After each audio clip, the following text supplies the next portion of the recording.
Pilipinas. Kayang mag-ibig, kailas ang silanganan, alam ng puso, sa titik mo'y buhay. Lupang hinirang, kuya ka ng magiting, sa manlulupin, di ka pasisingil, sa nagatang tutok sa simoy at sa langit mo babaw, ay tinatang tulang awit sa pagkayang minamahal. Ang isang ng matawad mo'y tagumpay na nagtitindig, makituwin at araw niya kailan pa may magtitindig. Luman ang araw ng walhabing pagsinta, buhay langit sa piling mo. Ang inigaya ng pagkay mga api, ang mamatay ng dahil sa'yo.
Responsibilidad sa bayang hililiyan, kahusayang kaalaman, taglay namin mga profesional.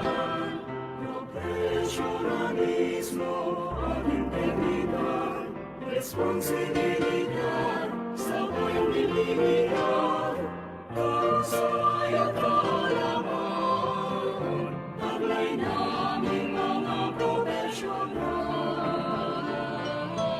kahusayang kaalaman, taglay namin mga profesional, ipagunyi ang PRC.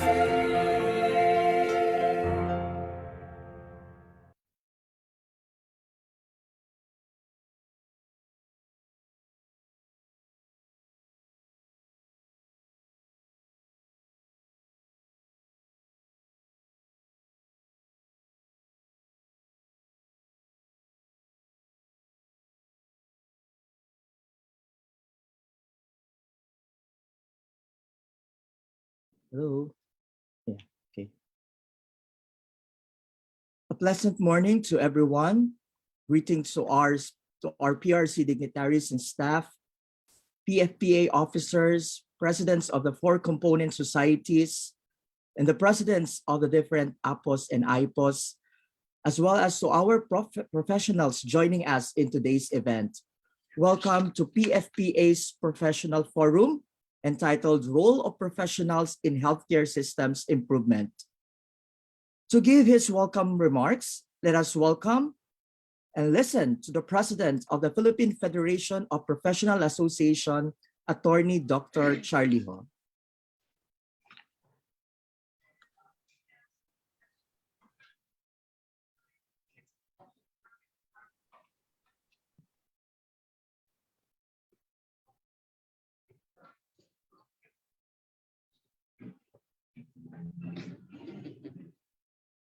Dr. Charlie.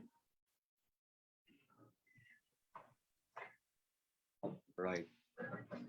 PRC Chairman Teofilo Pilando Jr., Commissioner Yolanda Reyes, Commissioner Jose Cueto Jr., Presidents of the 4 councils comprising the PFPA, the 44 accredited professional organizations, the PRC workforce, ladies and gentlemen, Good morning. We are commemorating PRC Week amidst a pandemic, which some may consider to be untimely. On the contrary, I'd like to believe that the timing is perfect if we use this opportunity to honor the professionals who have sacrificed their lives in order to save others. Allow me to pay tribute to the medical frontliners led by our doctors, nurses, medtechs, midwives, optometrists, dentists, therapists, rat techs, psychologists, pharmacists, veterinarians, counselors, and the non-medical professionals like our architects, engineers, accountants, teachers, and all the Filipino professionals out there who continue to risk their lives each day to help create the space we need to move and to work in order to get this economy going.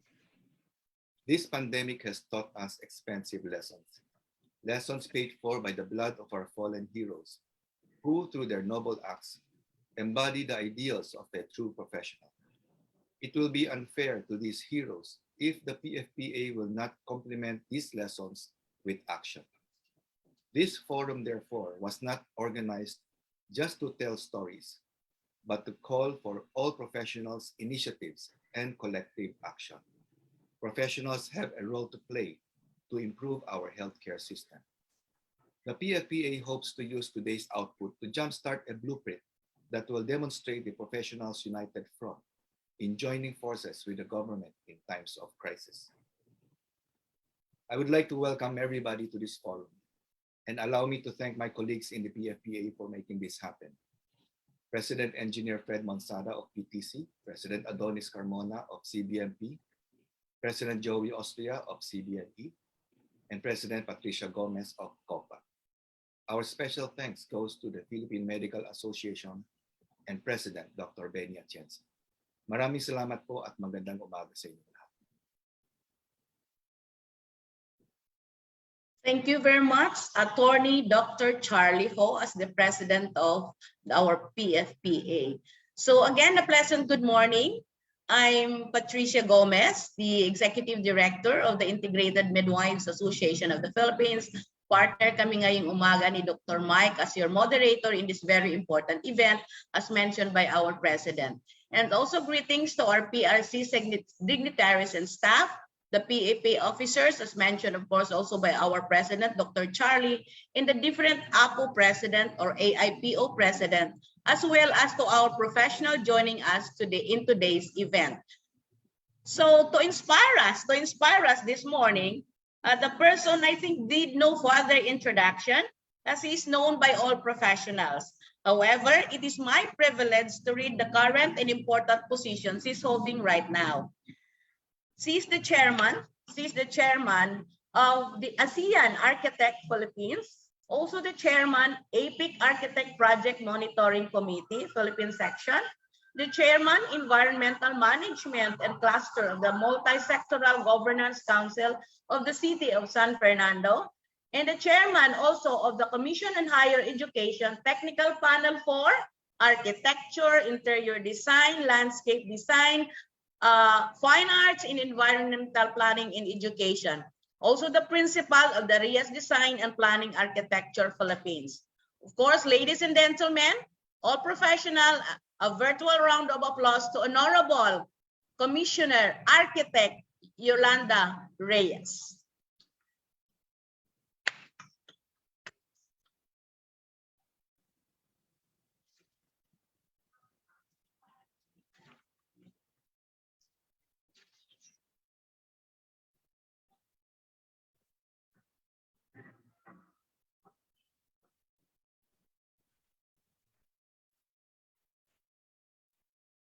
Thank you very much. So for a while, because I have to be unmuted by the organizers. So I'm very, very happy to be here. I'm very pleased to be here. It's really my pleasure when I'm always with you, especially this group, the PFPA, where I once belonged as an active member. Kaya kaibigan ko po lahat ang mga nandyan ngayon, and I'm very pleased, and it's really my honor to be here. So I'd like to greet our PRC Chairman Teofilo Pilando, Commissioner Jose Y. Cueto, the members and chairman of the various regulatory boards of PRC, the our PRC officials and employees who are around. This is a very important forum. And of course, to our PFPA President, Attorney Dr. Charlie Ho, a good friend of mine, the officers and members of PFPA, the past presidents who have been talking with earlier, and to all the Filipino professionals and our friends, our partners, a very pleasant morning to all of you. Well, the PRC welcomes this conduct of this forum, especially highlighting the role of professionals in healthcare system improvement. Of course, spearheaded by our partners, PFPA, and I understand this is also being supported heavily by PMA. So I would like to greet also the PMA President, Dr. Benny Atienza, who is also very supportive of the programs of PRC. And of course, Pat, our MC and moderator, and Mike, I would like to greet everybody. Good morning, and thank you for coming up with this forum and webinar. So, well, you know that throughout the years we have been in able partnership and in collaboration with PFPA in the conduct of our annual anniversaries. And this year, I'm particularly pleased because they have organized a forum that is in keeping with our anniversary theme, emphasizing the role of the Filipino professionals in nation building and international collaboration amidst global pandemic. So, role of the professionals in nation building. So we have already done part of that in the PRC. Well, the theme cannot be more apt in highlighting the roles of our professionals, especially in the improvement of our healthcare systems in this crucial time in our history, which we hope through this forum will reinforce a more in-depth understanding of these roles and appreciation of our valiant health professionals, especially our health professionals in this time of pandemic who were out there and still out there every day, risking their own lives to save countless lives. Well, I am happy to see that the PFPA has invited esteemed professionals who are noted experts in their own fields to discuss about the current situation of COVID-19 cases, diagnostic strategies for patients, problems, challenges in the hospital settings, nursing care, among other related and relevant topics. As you know that all of us, because all of us would belong to PRC because you're all registered with the PRC, I mean professionals. So PRC has been described as sitting on a gold mine of information on our roster of professionals. Thus, the Commission created its own committee on health standards for hospitals and healthcare facilities, spearheading the authoring of a manual, and layout guidelines. Well, we can say it's a design and planning guidelines for hospitals and healthcare facilities. That's why I'm happy to see also earlier, Kathy is here also, Kathy Karunungan is here, and they are our partners for architecture. But this is not only in the planning of physical state, meaning in the architecture, but it also involved mechanical engineering, electrical engineering, electronics, landscape architecture, interior design, and all the built environment professionals. So they are all part of this manual. They will have their own contribution. Ang ganda po, when we finish this, you will be able to appreciate what the interior designers, the landscape architects, kasi po sila yung medyo tapos na, and of course the mechanical engineers who actually spearheaded this.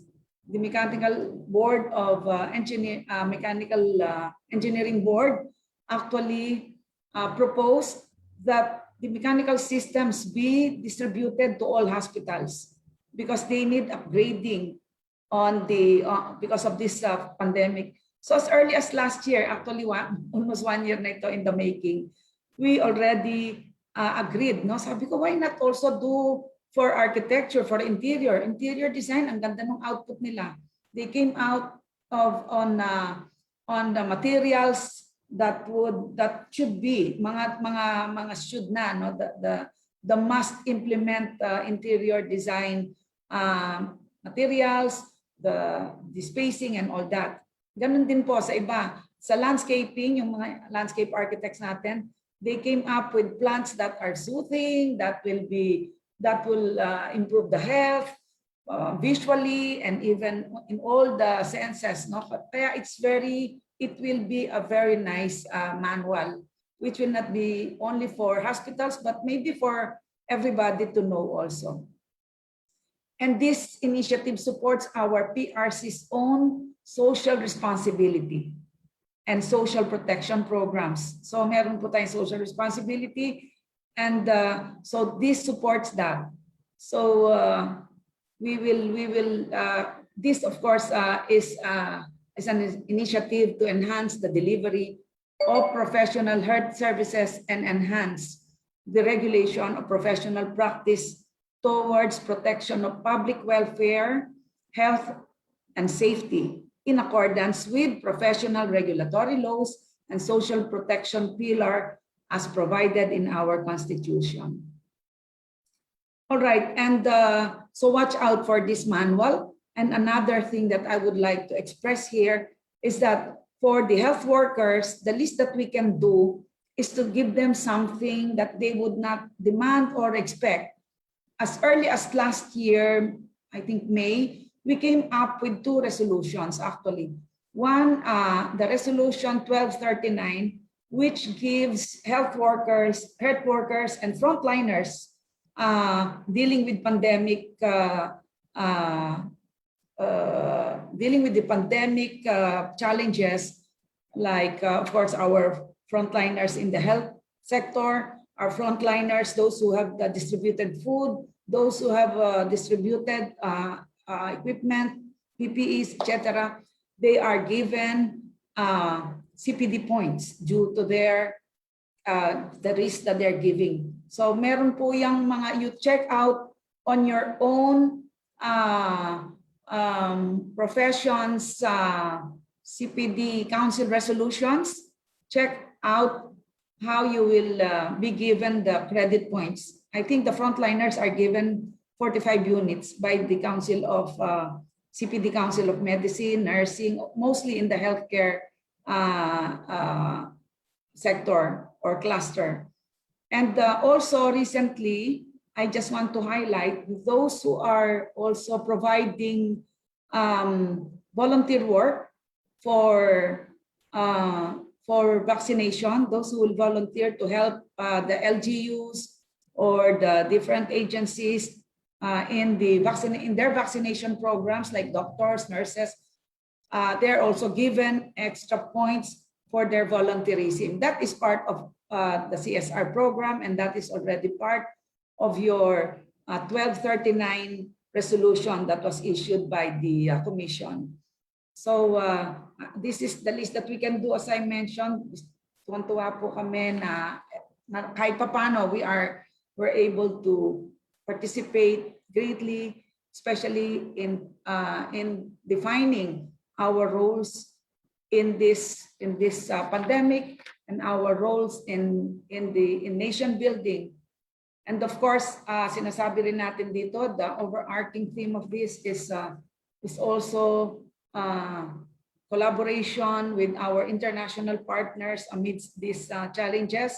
So we are also hoping that you would come up with international webinars, which we can learn from each other. We learn from them, they learn from us, and make our professionals be known also abroad, here and abroad. And so I guess I would just have to thank our partners, the PFPA, through this forum, we really will be able to deliver a very good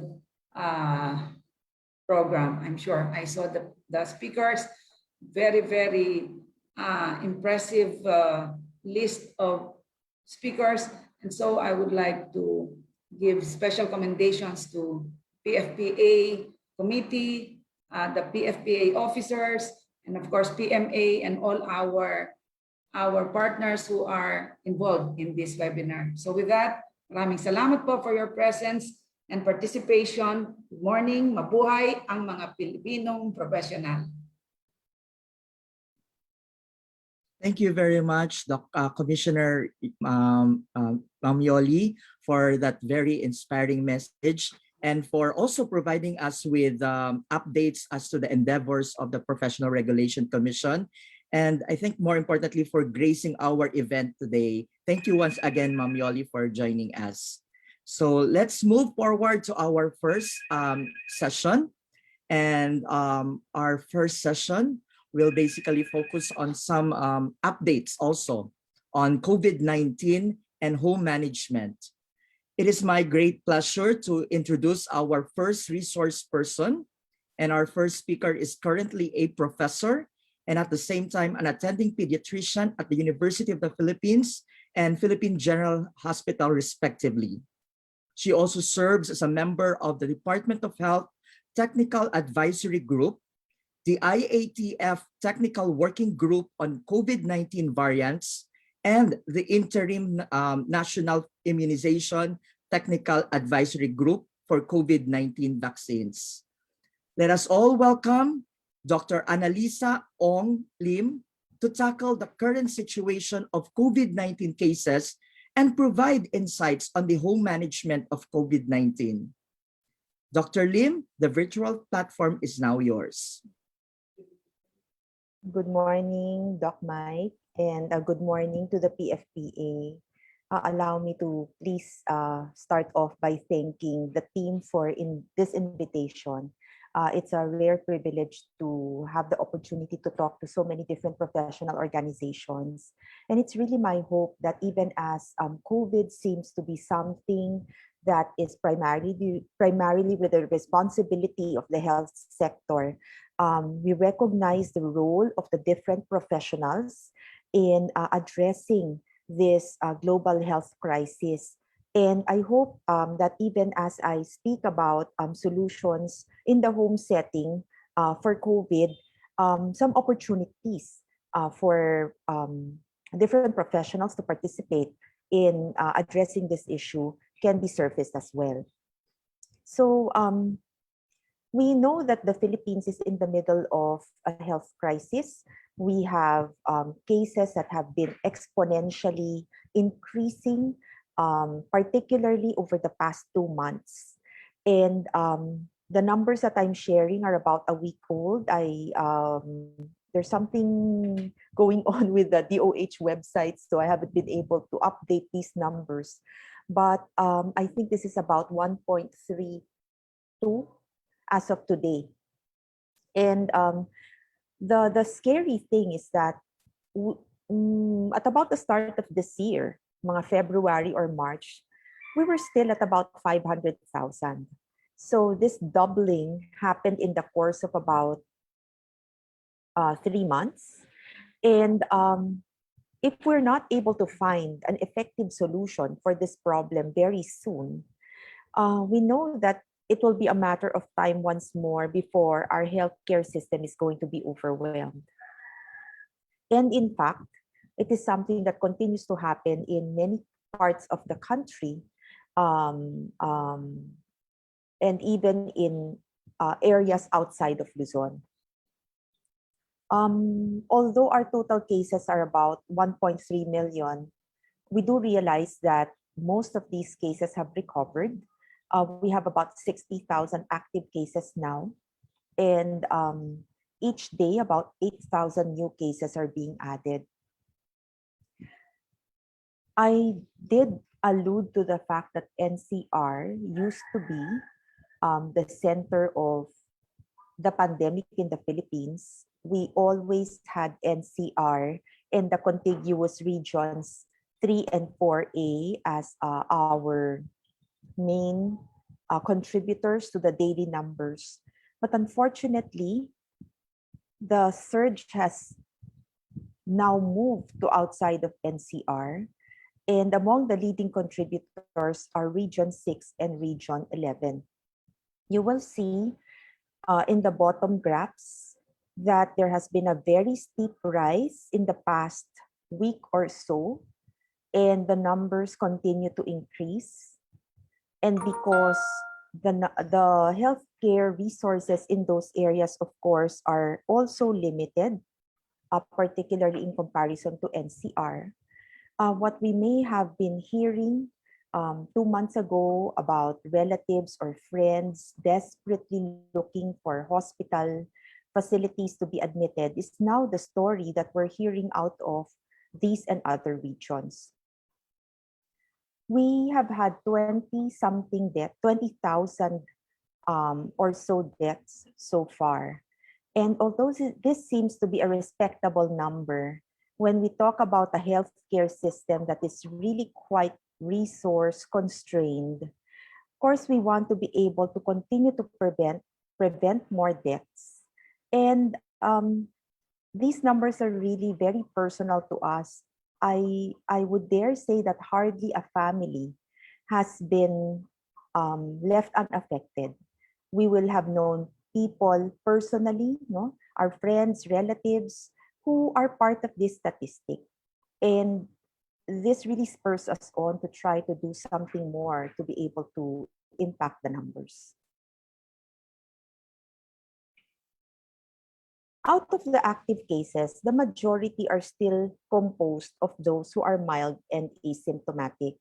If you put the numbers together, that will be closer to 96%, with those who are in the moderate, severe, or critical category, making up under or around 4% of the total statistics. Now, if you transpose these proportions to Region 11, for example, which reported about 3,000 cases earlier, or last week rather, and you break down these active cases into the different categories, we actually see that the majority, as I mentioned, will be classified as asymptomatic or mild, with about 100 or so cases belonging to the moderate, severe, or critical category, and thus requiring hospitalization. So kung iisipin natin, itong 139 cases, ano ba naman yan? Siguro naman sa Region 11, meron naman tayong 139 beds na pwedeng ilaan para sa mga taong nasa ganitong kalagayan. However, we have to remember that this is statistics, or these are statistics for the day. The following day, you'll have another 100 or so people who are in this category with the same number the next day, and so on and so forth.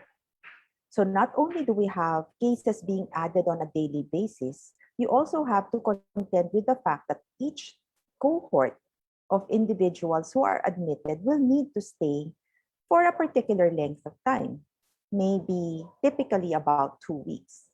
So conservatively, we will probably need about 1,500 or so beds just to deal with the first cohort of patients. And if we look at the numbers coming from Davao, you will see that they have about 1,700 beds in all across all the categories, and about a little under 300 ICU beds.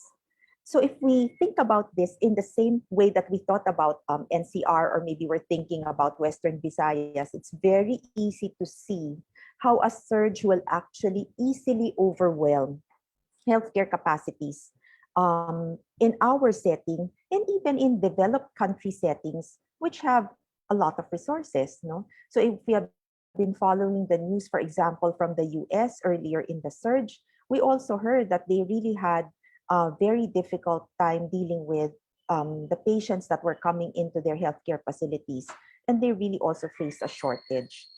So with that particular background in mind, it became very obvious that it would be important to provide alternative venues for the care of people who are diagnosed or suspected to have COVID-19, and also to be able to manage their close contacts. And so WHO, very early in the pandemic, came out with this first edition guiding home care for this category of patients, which they updated in August of 2020.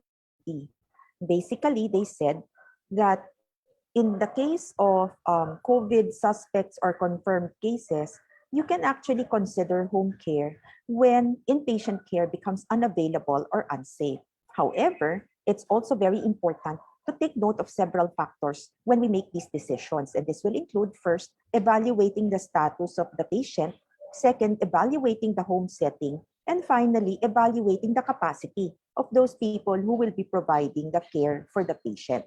And so, if we convert these factors into questions that we want to answer, we'll see that we actually are asking whether a patient qualifies for home care, whether the home setup is appropriate, and finally, whether caregivers are able to assess the patient adequately. So let's try to answer the first question. We said that those who are mild or asymptomatic cases are the primary candidates for home care. And when we talk about this category of patients, we're actually looking at several things. First, we want to make sure that they have no difficulty of breathing, which is evidenced by a normal respiratory rate, which is about 30 per minute for the adult. This patient should be able to communicate with us effectively without any shortness of breath. Hindi po siya hinahapo, nakakapagsalita ng maayos at komportable kung magsalita. And if you had the capacity to measure the oxygen saturation using some portable home devices, the reading should be at least 94%. Now, in addition to this category of being mild or asymptomatic or even moderately ill, the critical thing to also remember is that the patient should not have any risk factors for the development of severe disease. So hindi pwedeng nandoon po siya sa medyo elderly age group, hindi rin po pwedeng meron siyang chronic heart disease, chronic lung disease, chronic kidney disease, may diabetes, may hypertension, merong obesity, merong immunosuppression. Dahil ito pong mga factors na ito ay yung mga risk factors for the development of severe disease. At alam naman po natin kung gaano kabilis mag-deteriorate ang lagay ng isang pasyente. So gusto sana natin, if these individuals are identified as having risk factors, ay nandoon na sana sila sa ospital para matutukan ng mas maayos.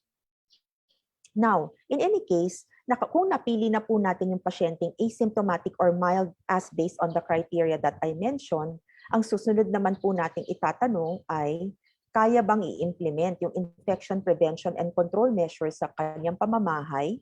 At pangalawa, are the people at home able to provide the kind of care that's needed? So let's go to the second question. Is the home setup appropriate? So, bago po natin masagot yon, we need to understand the difference between isolation and quarantine. No? Dahil although yung ating attention ay nakatutok doon sa question of kaya ko bang alagaan yung pasyente, may isa pang purpose ang pagbibigay ng home care, which is basically to make sure na yung may sakit ay hindi na manghahawa at yung mga exposed ay hindi rin manghahawa. So yung may sakit, whether may symptoms or wala, basta positive po ang kanyang status on the COVID test, ang kailangan pong gawin sa kanya ay isolation. And the goal of isolation is to separate those who are infected with COVID-19 from those who are not. So belonging to one household, yun pong positibo kailangan nakabukod, kailangan po siyang ma-isolate para during the time na kung saan pwede siyang nakakahawa or the period of contagiousness, hindi na po siya nakakapanghawa ng ibang tao sa kanyang pamamahay. So the question there is, how long is a person who is positive considered to be contagious? The answer to that question is about 10 days. For the person who doesn't have symptoms, you count your 10 days from the time that the positive test is identified all the way to 10th day after that. And if the person has symptoms, then what you want to see is a 10-day period over which the symptoms are resolving, and there's at least a 24-hour period where the person no longer has fever and doesn't need to be taking fever-reducing medicines to keep at that status. So basically, ang sinasabi natin, kung ikaw ay nag-positive, kailangang magbilang ng 10 araw para masabing hindi ka na nakakahawa. This is in the case of mild or asymptomatic individuals. Iba po yung kaso nung medyo may moderate or severe or critical disease o yung mga may immunosuppression. Pero dahil itong mga grupo ng mga taong to ay malamang na nasa ospital, hindi mo na natin sila poproblemahin. Let's focus on those who will be staying at home. So ano naman ngayon ang pinagkaiba ng quarantine? Ang quarantine naman ay ina-apply natin sa mga taong exposed dun sa positive case. Actually, ang quarantine mas mahaba pa kaysa sa isolation. Kasi gusto nating tukuyin yung panahon over which pwedeng lumitaw yung simptomas at hindi sana siya nakakapanghawa during that period na nag-aantay pang lumabas yung simptomas. So gaano ba kahaba ito? This is now a 14-day window from the time that this close contact was last exposed to the source case. No? So itatanong natin, bakit mas mahaba? Bakit mas lamang pa yata yung positive? Mas madali na lang siguro kung mag-positive ako kaysa mag-antay ako ng simptomas kung kailan lalabas. Actually, that's true, no? But unfortunately, the natural history of this disease is that the incubation period is about 14 days, and that's what we're looking out for. Gusto natin na sa loob ng 14 days na yon, hindi na gumagala yung close contact kasi pwede na actually siyang nakakahawa 2 days before the onset of symptoms. And since we don't know when these symptoms are going to arise, allowing close contacts to continue moving about in the community will predispose or will possibly make these individuals infectious to others. So once again, we isolate the positives, we quarantine the close contacts. Isolation is about 10 days, quarantine is 14 days. We need to quarantine even those without symptoms, even if they are just still close contacts, because they can be contagious as early as 2 days before the onset of symptoms.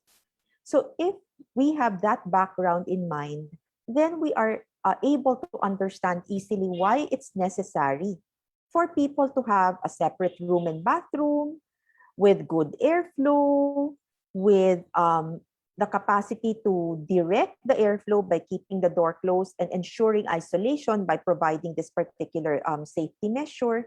And finally, to provide a setup or a delivery system so that the daily needs of the person who is isolated will be attended to.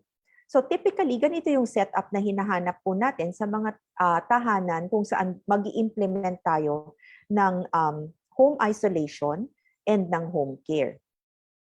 Very critical po talaga yung usapin ng sariling kwarto and sariling bathroom. Kasi alam naman natin that the majority of cases are still transmitted by droplets. And by isolating this individual and preventing contact with other people, then we decrease the likelihood of further spread of this disease.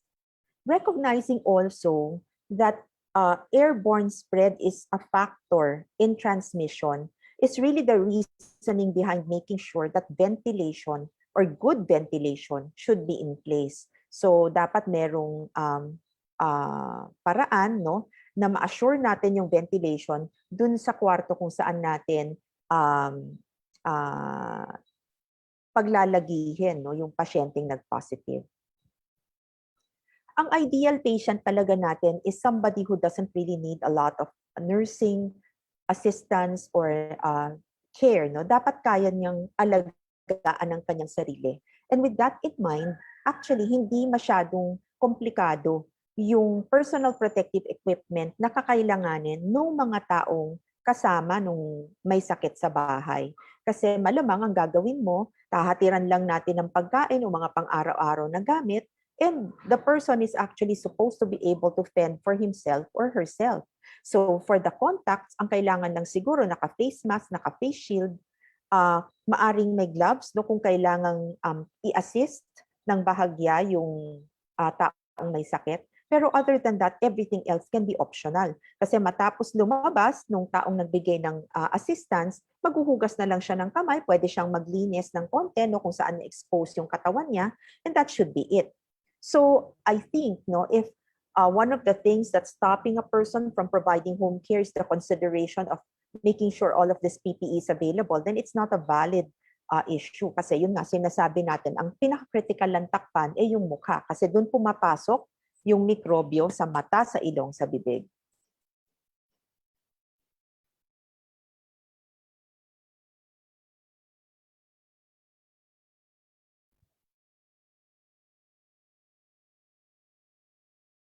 Okay. So, importante ring maintindihan na ang mga pasyenteng may COVID, no, will need to be provided with particular care arrangements, no. So, in the case where we actually anticipate that a person will be needing some kind of assistance, yung magbibigay ng pangangalaga should actually also be carefully chosen. Hindi po pwedeng pipiliin yung may edad o yung may sakit.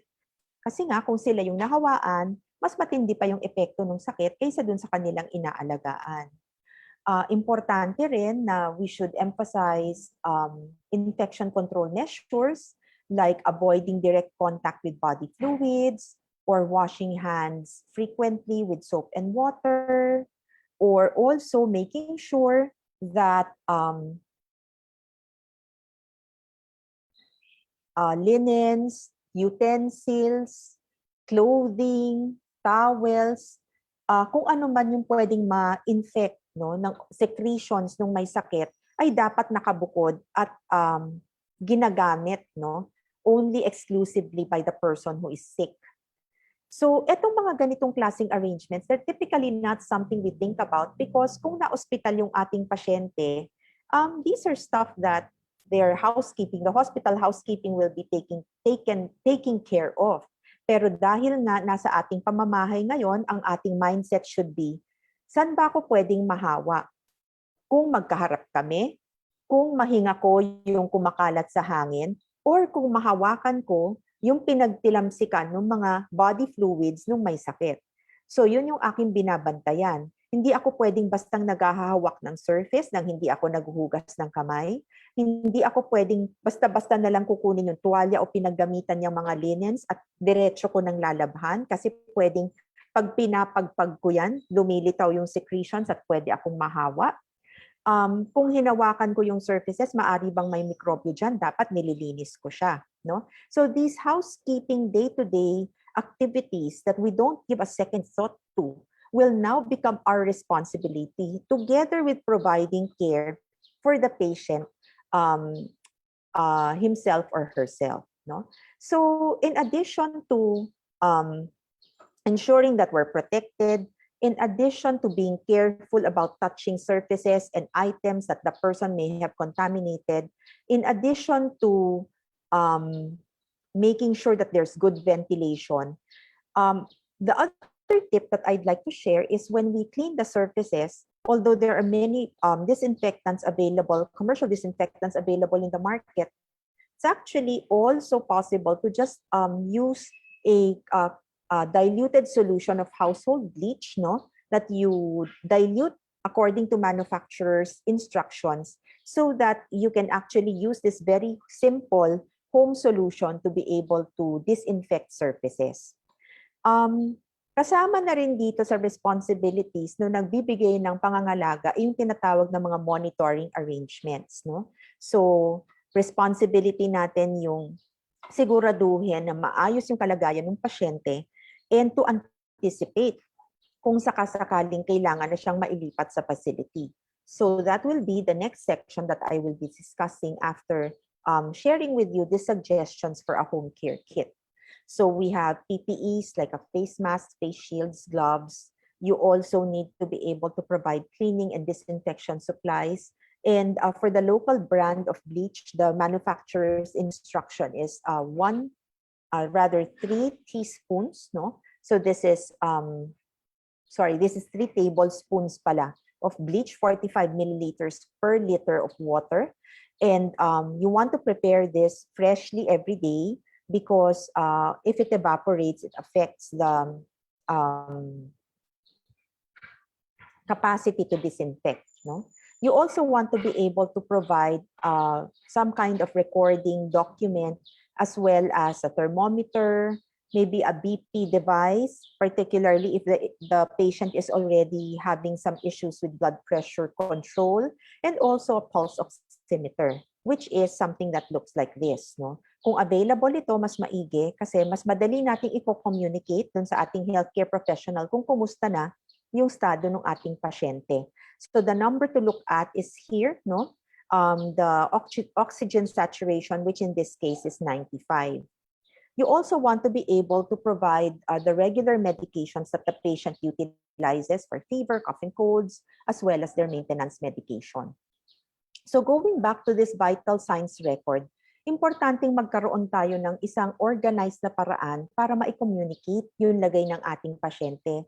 Kasi basically inaatasan tayo ng healthcare provider to be the one to be their eyes and ears and to be able to organize these observations and to communicate it in a systematic manner is really the goal so that the healthcare professional can assist us in making these decisions about whether the patient can continue to stay home or kailangan ng mailipat sa ospital.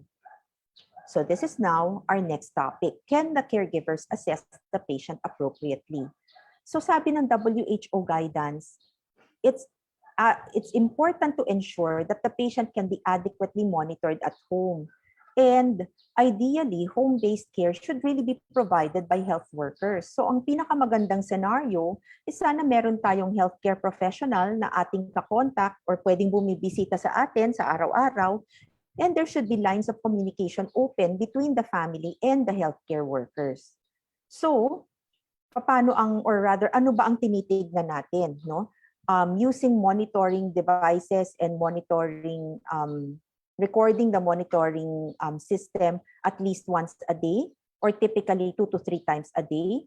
Tinitignan natin kung lumalala yung lagay ng pasyente. We want to assess difficulty of breathing, hydration status, the patient's symptoms, and use all of those as a way to provide information for the healthcare professional who will be calling the shots, as it were, about the patient's capacity to continue staying at home or to be transferred to a hospital. So I cannot emphasize this enough.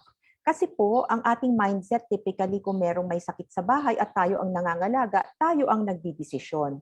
And that can be good enough kung ang pinag-uusapan natin ay yung mga ordinaryong sakit na lagnat, ubusupon, and so on.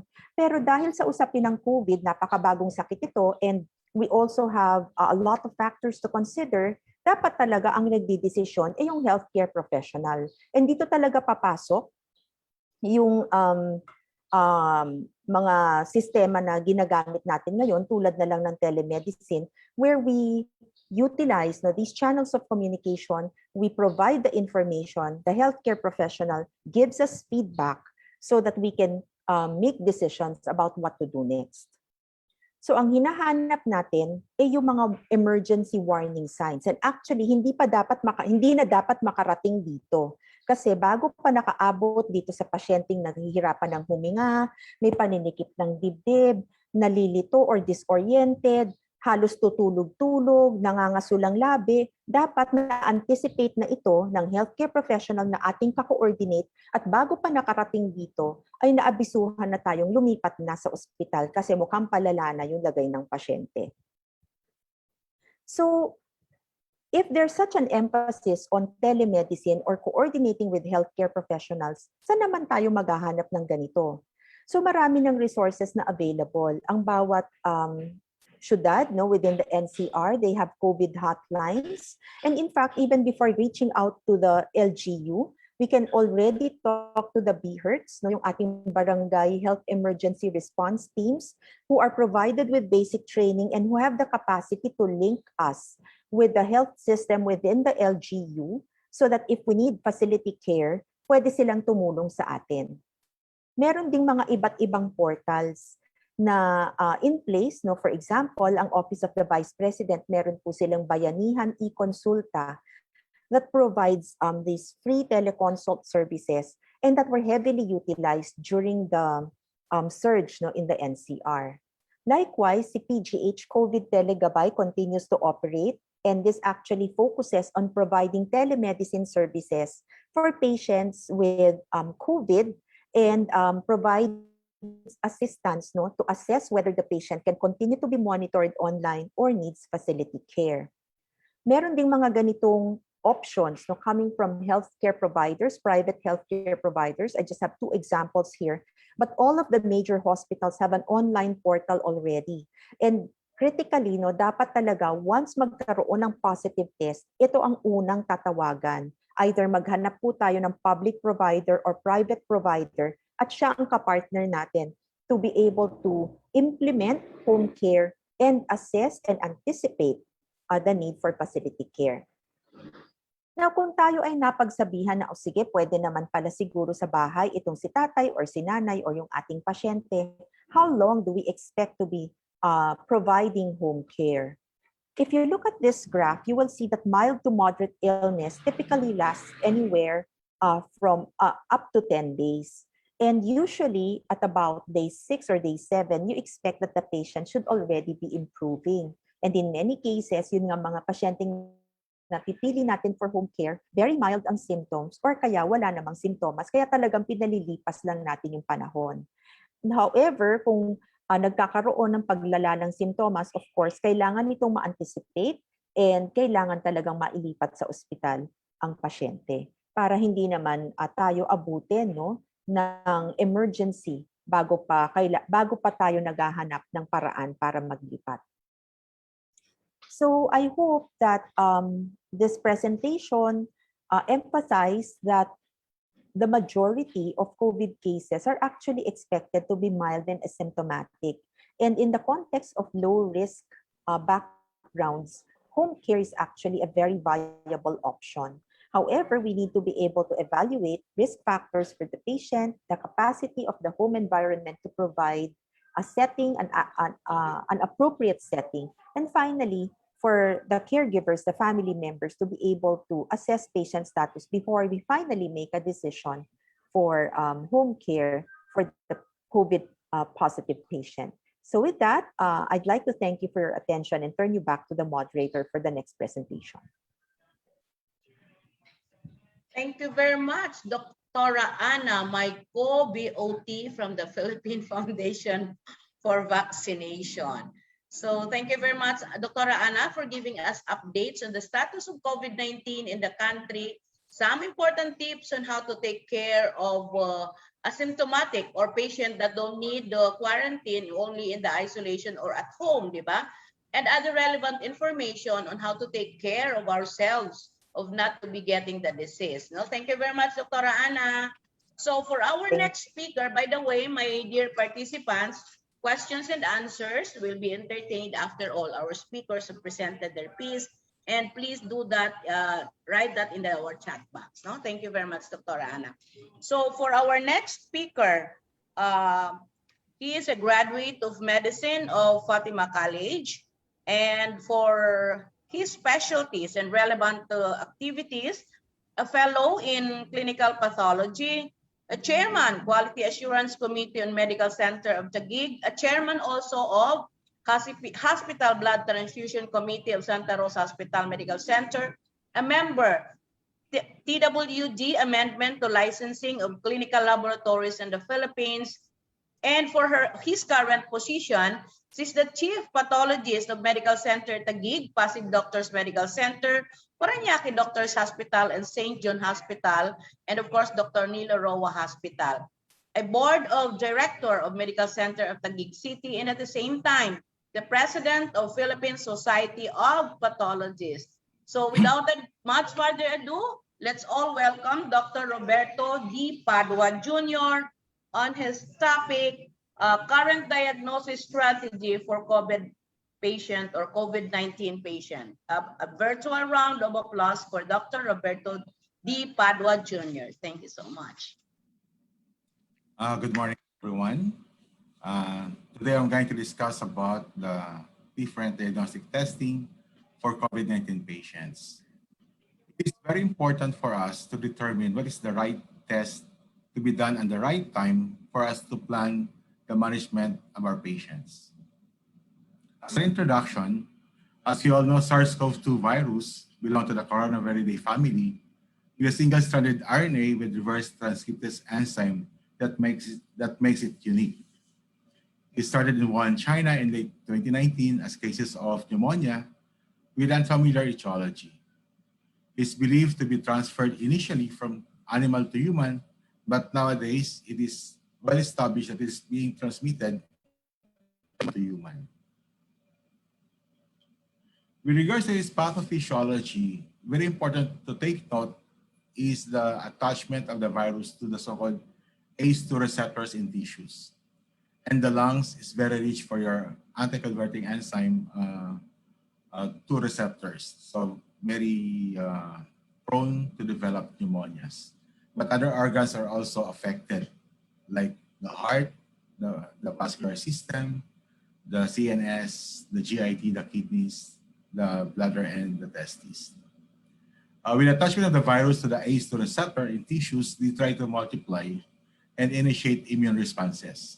That is the result of the so-called cytokine storm that we observe in patients with COVID-19. And in some instances, there are cases of coagulopathy in our patients. COVID-19 affects different people in different ways. Most infected people will develop mild to moderate illness and recover without hospitalization. A few percentage progress to severe illness, which can either recover without any complications or may die. People with comorbid conditions and the elderly are prone to develop severe illness. The symptoms of COVID-19 varies depending on the organs affected. For the CNS, we develop headache, loss of smell and taste. For the circulatory, we can have decreased white blood cells, and in severe cases, cardiovascular damage because of the so-called viral myocarditis. For the digestive, we have sometimes patient presents with diarrhea, and most commonly, most patients present with prodromal symptoms of fever and fatigue. The respiratory is the main target of the virus, wherein we have coughing and sneezing, runny nose, shortness of breath, breathing difficulties, and sore throat. But in severe cases, patients develop pneumonia, sometimes bilateral, that progress to severe acute respiratory syndrome, and the lungs have developed inflammation and congestion. For the excretory, the kidneys are affected with decreased kidney functions that can progress to kidney failure. This is evidenced by laboratory examinations for BUN and creatinine. Dr. Padua. This slide will show to us the understanding. Sir, Doc, parang Yes, hindi lumalabas yung PowerPoint po ninyo. Di pa yata nakashare. Oo.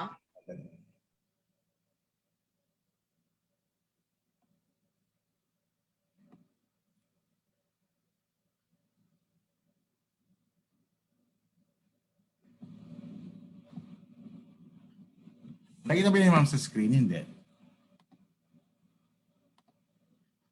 Di pa lumalabas yung... Saday, sir.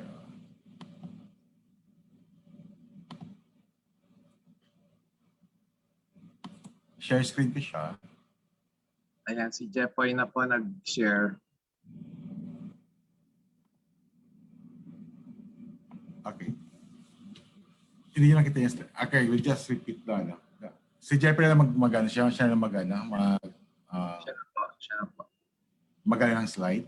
Yeah, maybe Doc, you can point out which slide you are already so we can proceed. Dr. Padua, kami na lang po mag-share ng slide. Hey, Jeff Poy. Mag-ano ng next slide na lang, no? Okay, good morning, everyone. Yes, sir. Let's just again go over with the slides. No? First slide, as we all know, the virus belongs to the coronavirus family, single-stranded. Last na lang natin. Okay, next slide. Okay. Next slide.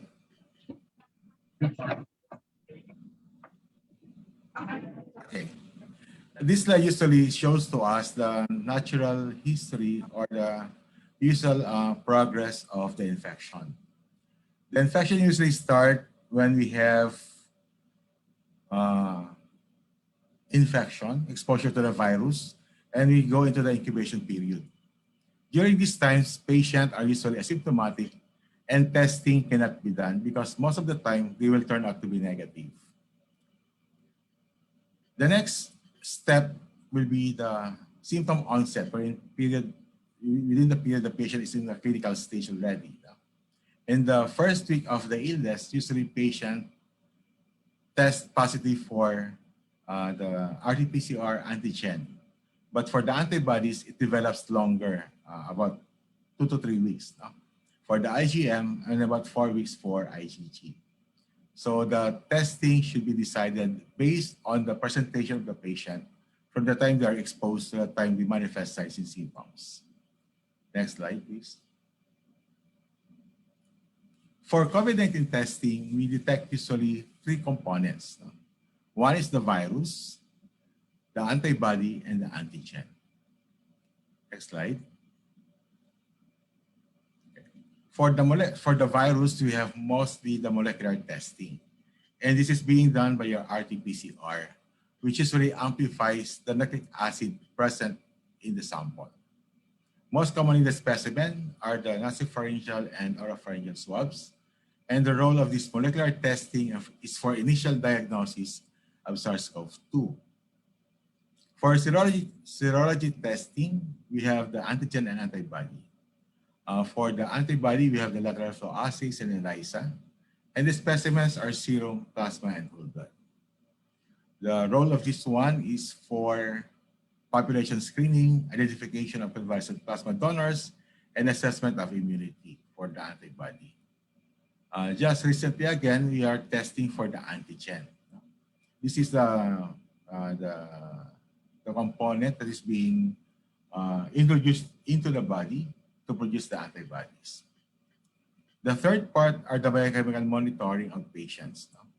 Although it's not diagnostic initially for COVID-19, but it has some bearing with prognosis and progression of the illness. We have different markers like inflammatory markers, cardiac markers, hepatic and renal markers. Next slide.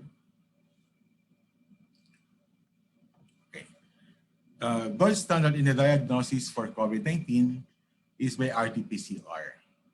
It is a process that amplifies or replicates a small, well-defined segment of DNA many hundreds of thousands times, creating enough of it for analysis.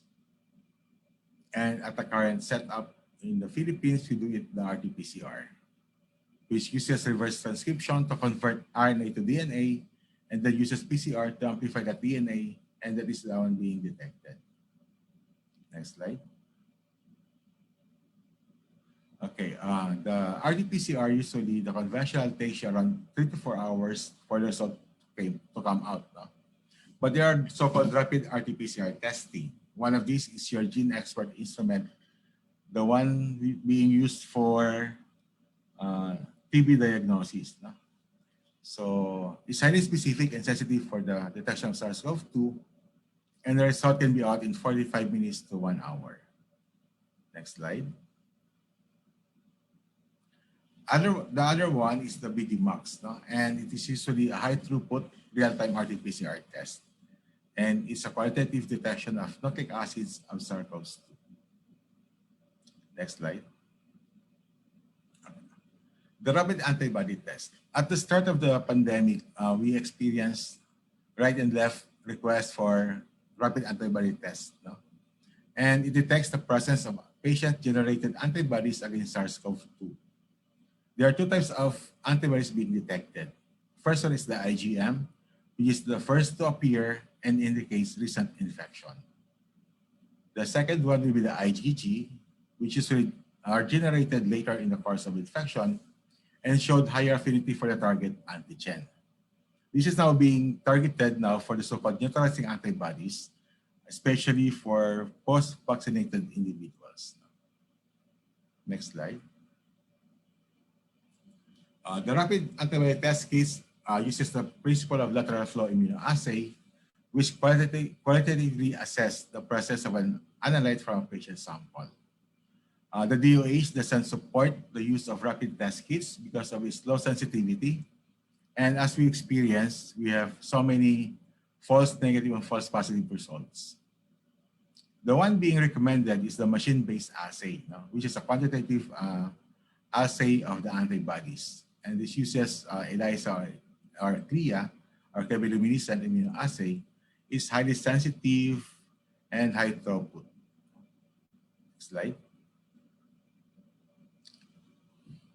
Just recently, the DOH approves the use of rapid antigen testing, especially when we had developed or observed higher cases of positivity for COVID-19.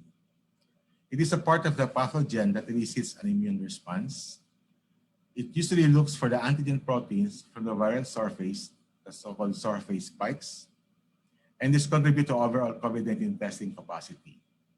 At the onset of the pandemic last year, we had got problems with RT-PCR because of less laboratories, problem with supplies, and problems with the manpower. The antigen testing gives you a shorter turnaround time, around 30 minutes, and a reduced cost. It reduces further transmission through early detection, enabling a rapid start of contact tracing. And just early this year, it has been approved for the NCR Bubble Plus to be used for testing for COVID-19. But it is not advisable to use to asymptomatic patients because of higher incidence of false negative. Next slide. Okay, for the biochemical testing, this is usually done in corollary with or additional to the so-called molecular testing like RT-PCR and serologic testing to usually determines the prognosis and progression of the illness. This is usually very helpful in patients who are confined in hospitals. Like we have the pro-inflammatory response increased in WBC with neutrophilia, procalcitonin, CRP, ferritin, interleukin-6, and ESR.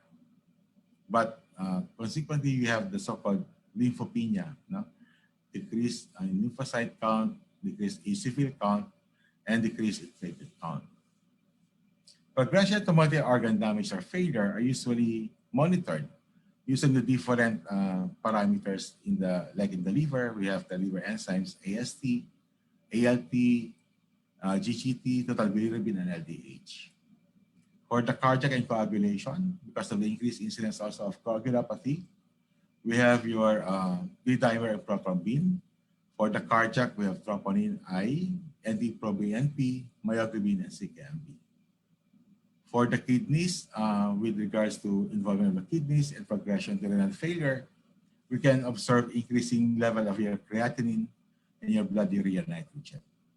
These tests are usually correlated with other findings, especially also with the additional tests of chest X-ray and your CT scan of the chest to detect pneumonia. Next slide, please. Okay, these are the examples of the use cases for diagnostic testing among persons with proven or suspected COVID-19. It's very important to determine whether the patient is in the incubation period, in the symptomatic illness, or convalescent stage. The uses of this testing, for example, for incubation period, we have the screening of symptomatic patients and monitoring contacts like in the contact tracing. For the symptomatic phase of the illness, we can have confirm the diagnosis with RT-PCR or rapid antigen testing, screening symptomatic patients, and the plan for treatment decisions. Either patient can be brought into the hospital, admitted to hospitals, or do home care depending on the severity of the illness. And during the convalescent period, you can have remove the patient to isolation and monitoring of shedding of the virus. Next slide. In relation to the different testing parameters, the DOH have released several memorandums and circulars guiding the healthcare laboratories and hospitals for testing probable or suspected COVID patients. The first one issued was expanded testing with regards to who are to be tested, what tests are to be used for these particular patients. And just in the first quarter of this year, the interim guidelines for rapid antigen testing, including the laboratorial requirement. The third one is the use of saliva for testing, and recently the approved pool testing of the samples for RT-PCR. Next slide, please. Okay, this slide will show to us the summary of what the DOH have been recommending. The right test and the right time to test of our patients. For the right test for the RT-PCR, its indication is to determine current infection. It is a confirmatory test for suspect, probable cases, and close contacts. And this remains the gold standard in the diagnosis of SARS-CoV-2. The best time to test is at symptom onset or 5 to 7 days after exposure. This is giving enough time for the virus to replicate and have increased viral load. The peak sensitivity is 80% and interpreted with positive confirmed case, isolate and triage depending on clinical status. When negative, absence of SARS-CoV-2, but does not rule out COVID-19. For the antigen, it's usually again determining current infection parallel with your RT-PCR. It's for diagnosis of COVID suspect and probable cases in areas with outbreak or in areas with limited RT-PCR. Best time to test is 1 to 5 days after onset of symptoms. And the peak sensitivity is 65%. When negative, should be confirmed with RT-PCR, especially if the patient is symptomatic. And then positive, it is a confirmed case of COVID-19. And you implement the recommended management of your patients. For the antibody, it determines past infection, so like your IgM and IgG. It looks for the antibody made against the virus, and usually the best time to test is longer, 14 days or later after illness onset. That is to give the body enough antibodies to produce.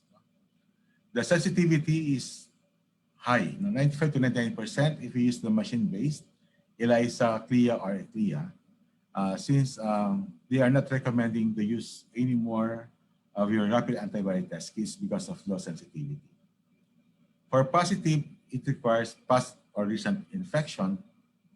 For negative, indicates no past infection, but it can have an infection, but the patient is immunocompromised, unable to produce enough antibody to be detected. Can be incubating or active infection, or a past infection with waning titers.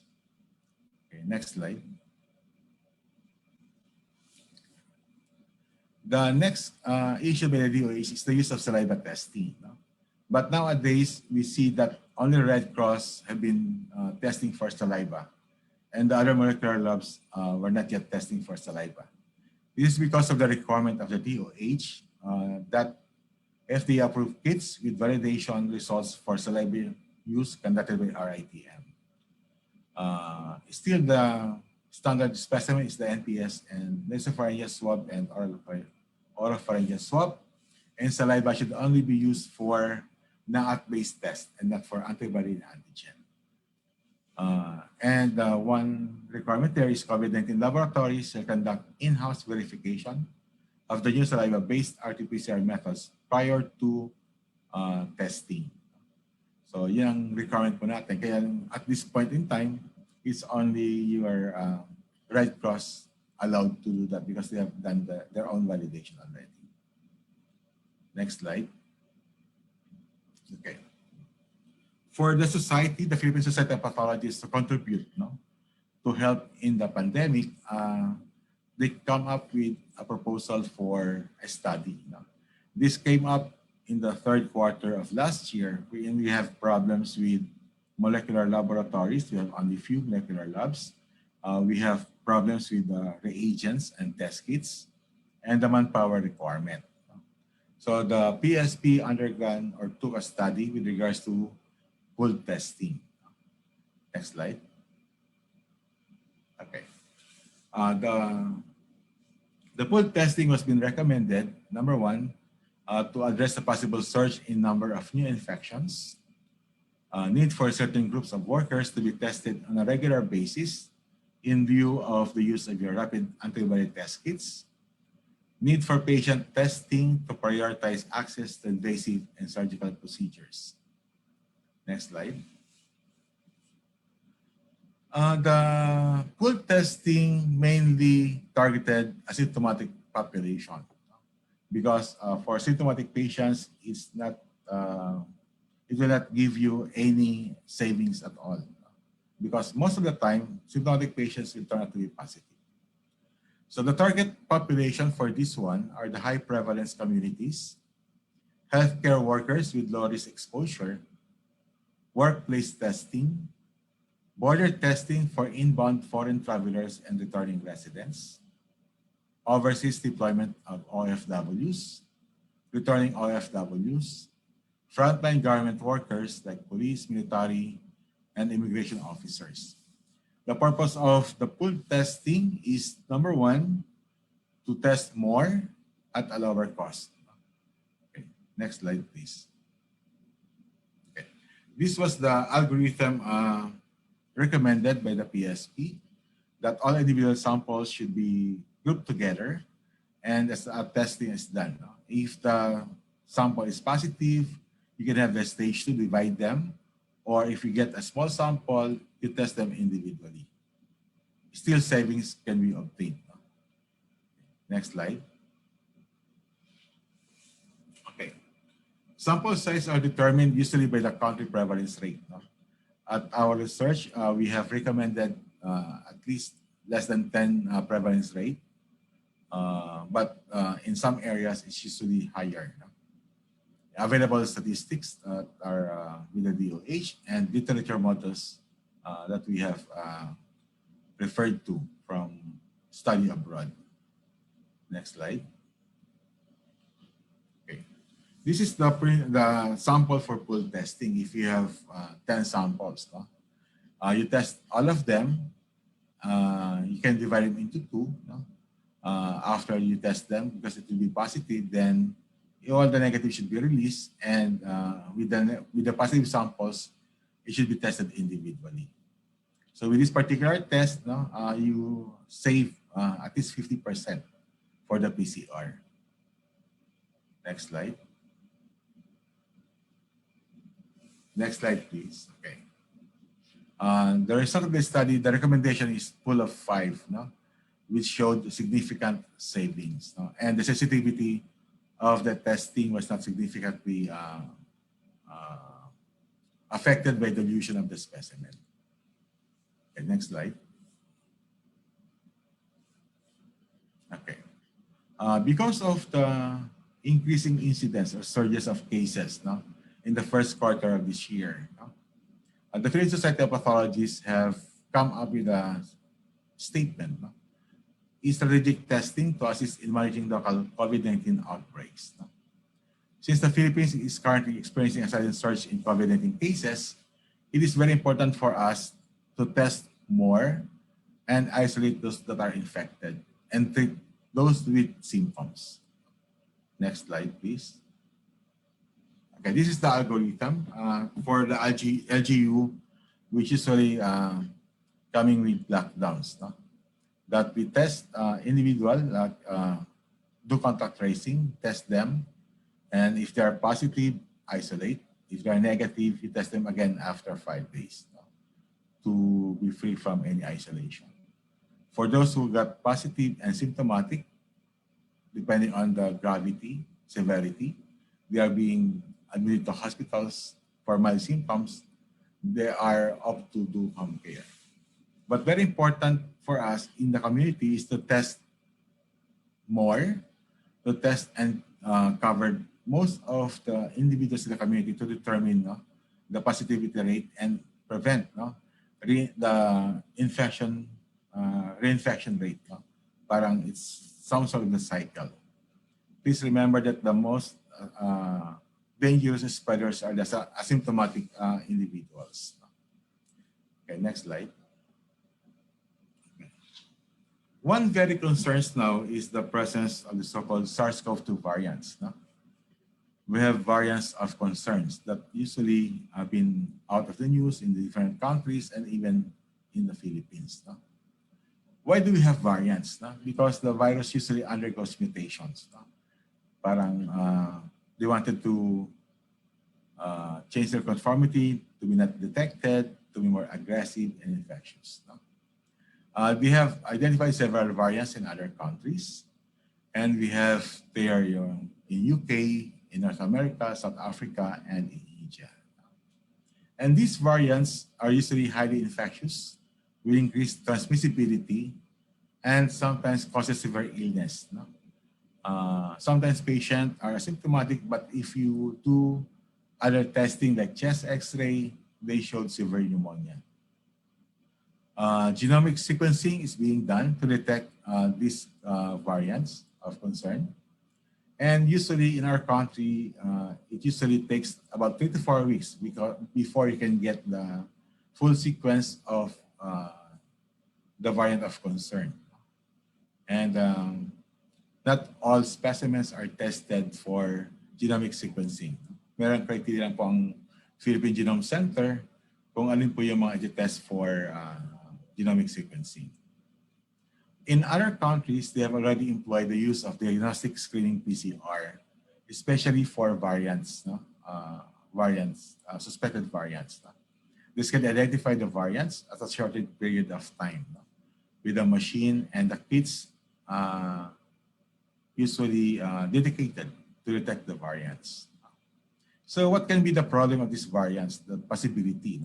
Most commonly concerned will be the vaccination concerns of the healthcare,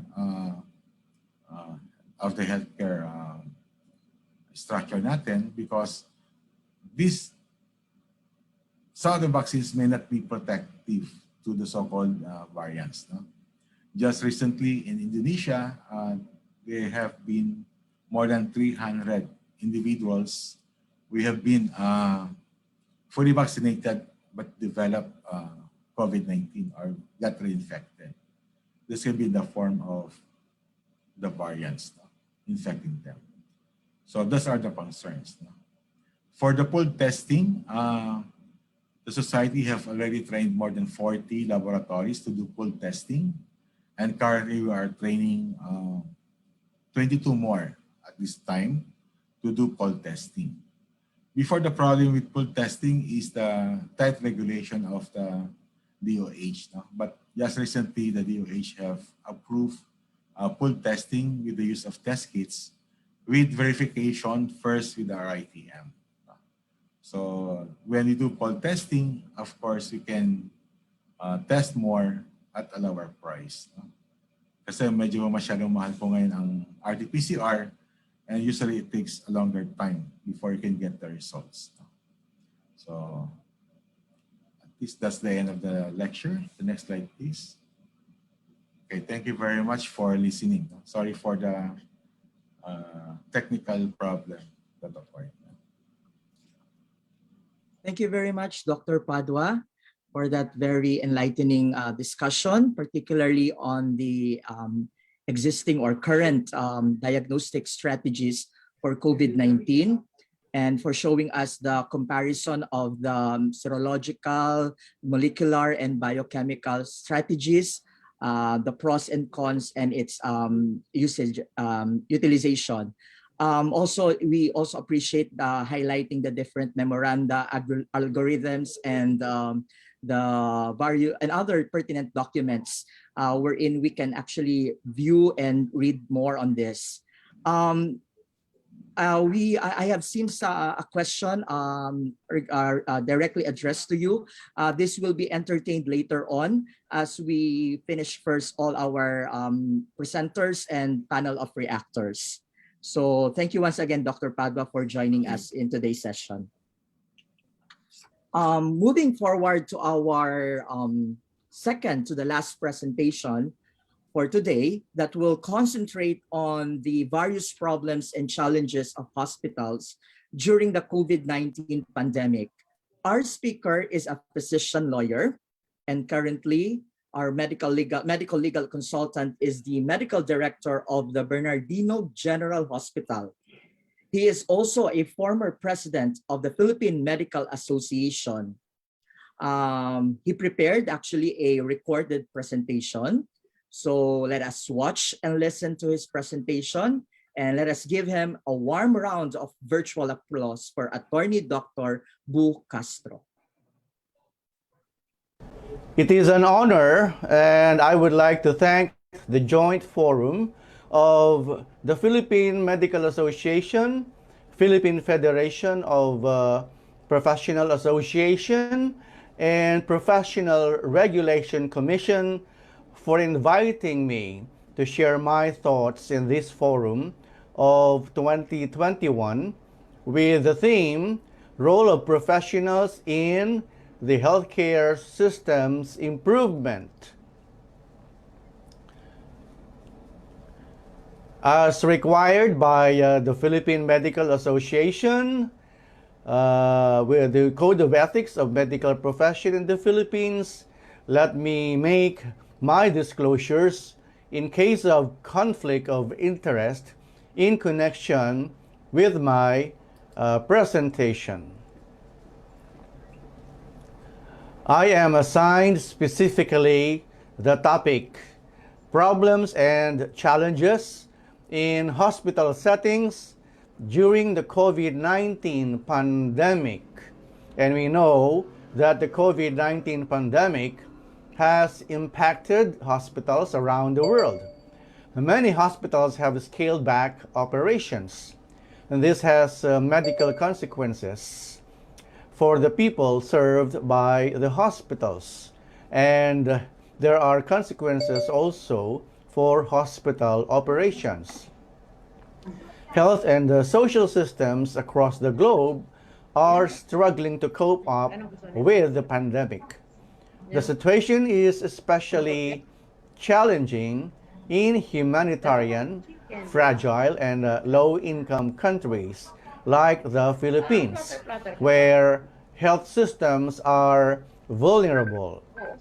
Reports are that health facilities in many places are closing or downsizing their services. Reports show that due to canceled or postponed surgical procedures, 28.4 million procedures have been postponed during the peak 12 weeks of the pandemic. 2.3 million cancer surgeries were expected to be postponed. Estimates could show that 72.3% of all surgical procedures would be canceled, and that benign diseases and orthopedic cases would be the most affected procedures. A study also shows that post-operative pulmonary complications and mortality were significantly increased in post-operative patients with SARS-CoV or COVID-19 infection, although the increased risk began to go down 7 weeks after the COVID-19 diagnosis. To minimize the risk of SARS-CoV-2 related complications after hospital procedures, and later in the pandemic COVID-19 free clinical pathways and prioritization of elective surgery patients for vaccinations were proposed.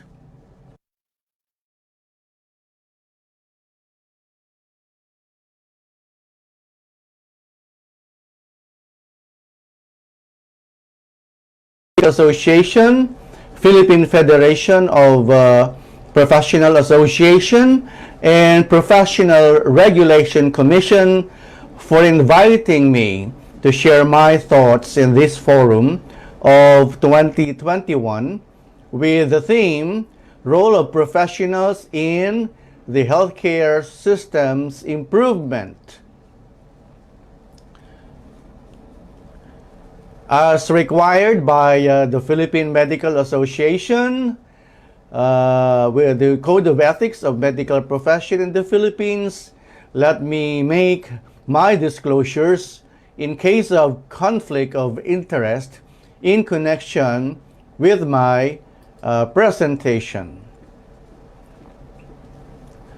I am assigned specifically the topic, Problems and Challenges in Hospital Settings during the COVID-19 pandemic. And we know that the COVID-19 pandemic has impacted hospitals around the world. Many hospitals have scaled back operations, and this has medical consequences for the people served by the hospitals. And there are consequences also for hospital operations. Health and social systems across the globe are struggling to cope up with the pandemic. The situation is especially challenging in humanitarian, fragile, and low-income countries like the Philippines, where health systems are vulnerable. Reports are that health facilities in many places are closing or downsizing their services. Reports show that due to canceled or postponed surgical procedures, 28.4 million procedures have been postponed during the peak 12 weeks of the pandemic. 2.3 million cancer surgeries were expected to be postponed. Estimates could show that 72.3% of all surgical procedures would be canceled, and that benign diseases and orthopedic cases would be the most affected procedures. A study also shows that post-operative pulmonary complications and mortality were significantly increased in post-operative patients with SARS-CoV or COVID-19 infection, although the increased risk began to go down 7 weeks after the COVID-19 diagnosis. To minimize the risk of SARS-CoV-2 related complications after hospital procedures, and later in the pandemic COVID-19 free clinical pathways and prioritization of elective surgery patients for vaccinations were proposed. And these were proposed as strategies to safely restart surgery. Doctors and nurses working in public hospitals in some places, they went on strike over lack of PPEs to use while treating their patients. The outline of my presentation will revolve around the interplay of demand, income, and supply, how they affect the services provided by hospitals. In my own personal terminologies, I call them the 4 key determinants of a stable hospital operation. This is the world data on patients actually confined for COVID-19, and it is not different from the Philippines up to now. All hospitalizations have added costs around the world, including the Philippines, as there is tremendous number of COVID-19 hospitalizations since the pandemic started. There are additional costs like the requirement for RT-PCR, even MRI, more laboratory procedures, even some require antigen, rapid antigen determinations, antibodies, and most hospitals, or all hospitals, may I say, require the additional use of PPEs. And then we have the requirement for disinfection of rooms previously used by previous patients. And in the outpatient department, or even in the nurses' offices or the nurses' wards, they require some protective barriers. And of course, we have the added costs of viral drugs like remdesivir and others. We also have special procedures, the high-flow nasal oxygen. We also have the extracorporeal membranous oxygenation and others. And of course, the increasing frequency of intubation for serious cases. And most hospitals will also require the services of more ambulances. And of course, we cannot deny that many hospitals catering to pandemic patients will need additional manpower. And we still do not know how many other additional costs will entail for the hospitalization of COVID-19 patients. The UP COVID-19 pandemic response team published an article entitled Estimating Local Healthcare Capacity to Deal with COVID-19 Case Surge, and analyses and their recommendations. And according to the study, the rising number of cases of COVID-19 infections on a daily basis is a serious concern, as there are limits to hospital care capacity for patients with serious symptoms like difficulty of breathing. Should the number of infected people rapidly rise, there may come a time when the hospital resources will be overwhelmed. A majority, or around 81% of Filipinos who contract COVID-19 will exhibit uncomplicated or mild illness. And according to the study, these patients do not require hospitalization, but isolation is necessary in order to prevent transmissions. And approximately, according to the study, 14% will develop severe illness requiring oxygen therapy, while the remaining 5% will require intensive care unit treatment. And estimates on the number of Filipino COVID-19 patients who require hospitalization is shown in the slide.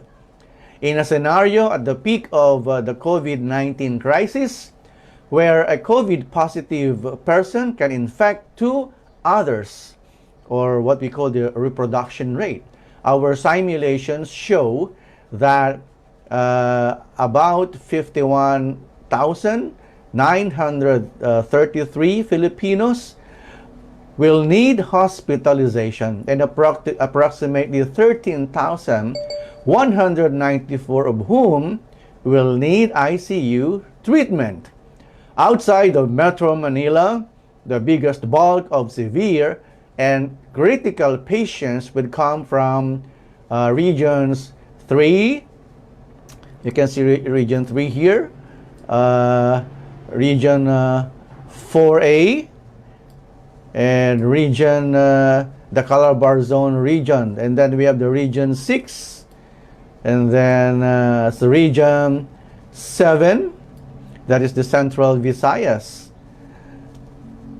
Now, this slide shows the proportion of hospital beds according to ownership. Either the government, which is in the blue color, and the private, which is the orange colored bar. In this analysis, it is assumed that 80% of these beds would be used for treating people with other illnesses. In 2012, the average bed occupancy rate among level 3 hospitals in Metro Manila was 77%. The DOH retained hospitals across the country had an average bed occupancy rate of 105% in 2013. For the treatment of critical cases, there are a total of 2,335 critical care beds in 450 ICUs in the Philippines. And this corresponds to 3.1% of the total approved bed capacity of level 2 and level 3 hospitals in the country. Now, in this slide, it is estimated based on projections and assuming a scenario with a reproductive rate of 2, that 3 provinces adjacent to NCR, namely Bulacan, Cavite, and Rizal, may face a serious shortage of hospital beds for handling severe and critical cases. Now, there are also identified 25 provinces and 2 cities in Metro Manila, namely Malabon and Nabotas, which do not have level 2 or level 3 hospitals within their geographic jurisdictions or bounds. Thus, it is imperative to capacitate level 1 hospitals in these areas to address the situation. In this slide, on the projected availability of ICU beds corresponding to critical COVID cases at the provincial level and regional levels, it is estimated that it is beyond the capacity of most provinces to handle the surge of COVID-19 crisis in the Philippines while at its peak. There is a lack of available critical care beds because across the country, there are only a little over 2,000 ICU beds to cater to the projected 8,800 to 19,800 critical COVID-19 cases. If we are not able to flatten the curve or significantly reduce the transmission of the COVID-19 in the Philippines through enhanced community quarantine, or what we call ECQ, the healthcare system will be overwhelmed way beyond their capacity, as clearly seen in the relatively low number of hospitals and ICU beds. Health human resource is another key determinant in the capacity of the healthcare system to absorb the surge of patients. To handle critical patients, there should ideally be one attending physician for every 2 COVID patients and one-on-one for nursing. Additionally, there should be one intensivist, one pulmonologist, and one infectious disease specialist for every 5 COVID patients. At a reproduction rate of 2, this roughly corresponds to 14,500 doctors and 13,200 nurses. As of year 2018, there are 40,775 doctors and 90,308 nurses in the country. Peak time critical COVID-19 cases alone would require the attention of approximately 21% of our healthcare workers. Note that this is over and above the already heavy regular workload of our health human resource. The WHO requires 10 doctors per 10,000 population and 100 nurses per 10,000 population. But in the Philippines, there are only on the average 3.7 doctors per 10,000 Filipinos. And of course, some articles will say that there should be 82 nurses per 10,000 Filipinos. And of course, the study says that nurses are required, there should be 100 nurses required for every 10,000 Filipinos. From this slide, it is depicted that the enhanced community quarantine have reduced the reproductive number, so which helped get the hospital care system to deliver the services to those who are in need of hospitalizations. We attribute this downward trend mainly to the ECQ. As of April 19, 2020, the reproductive number for the Philippines is at 1.072. Should the ECQ be lifted on April 2020, then it is expected that the number of COVID-19 related cases and the value of reproductive rate will begin to rise again. And this is what really happened. The point is that we can prevent the demand for hospitalization by implementing strict measures to prevent the reproduction rate or infection rate of COVID-19 virus. Now, there's the Harvard Business Review, which is entitled "How Hospitals Can Manage Supply Shortages as Demand Surges." And these are the articles authored by Richard M.J. Baumer, Rafaelia Sadun, Gary P. Pisano, and Thomas C. Chai. And they have discussed about managing demands during this pandemic. And according to them, a pandemic generates an enormous demand or demand shock for healthcare systems, which are already running at a close to full capacity. While social distancing measures, travel restrictions, and shelter-in-place orders are effective in dampening demand, they are only part of the solution. It is still necessary to manage the way patients enter and proceed through the various modes of the healthcare system delivery.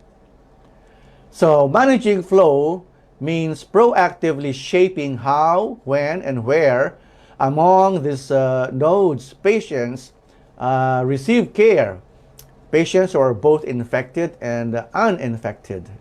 During the COVID-19 outbreak, hospitals have been forced to redesign patient flow in real time, grappling with such issues as which care can be moved from a hospital to an alternative setting like the home, which procedures for which patients can be safely postponed, what policies do we put in place to determine how long patients, those with and those without COVID, need to stay in the hospital or utilize the ICU services.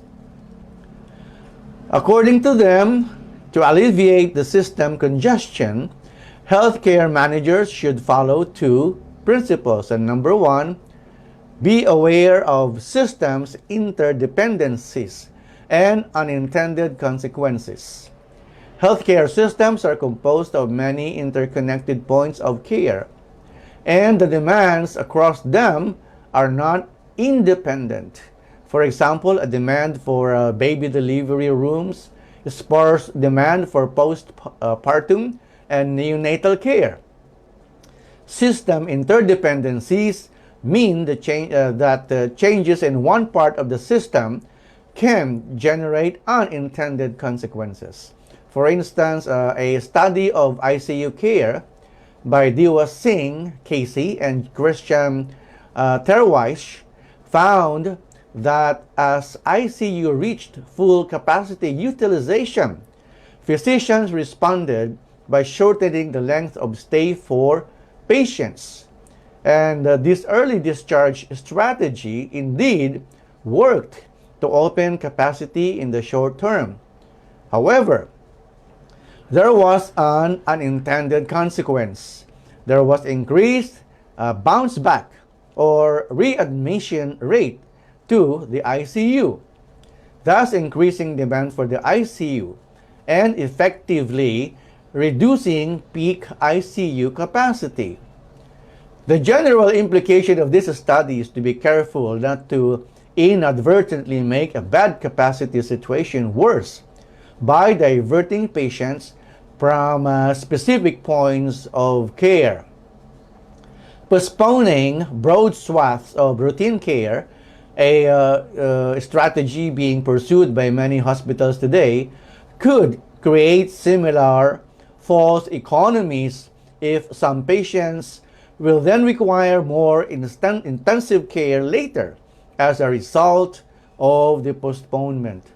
The lesson here is to carefully stratify patients by the risk of postponement to manage not only their current health, but also their future demand for the scarcest health resources. And in the context of the COVID-19 pandemic, for instance, we should be very careful about postponing care that increases the risk of a patient will require ICU or ventilator capacity a few weeks down the road.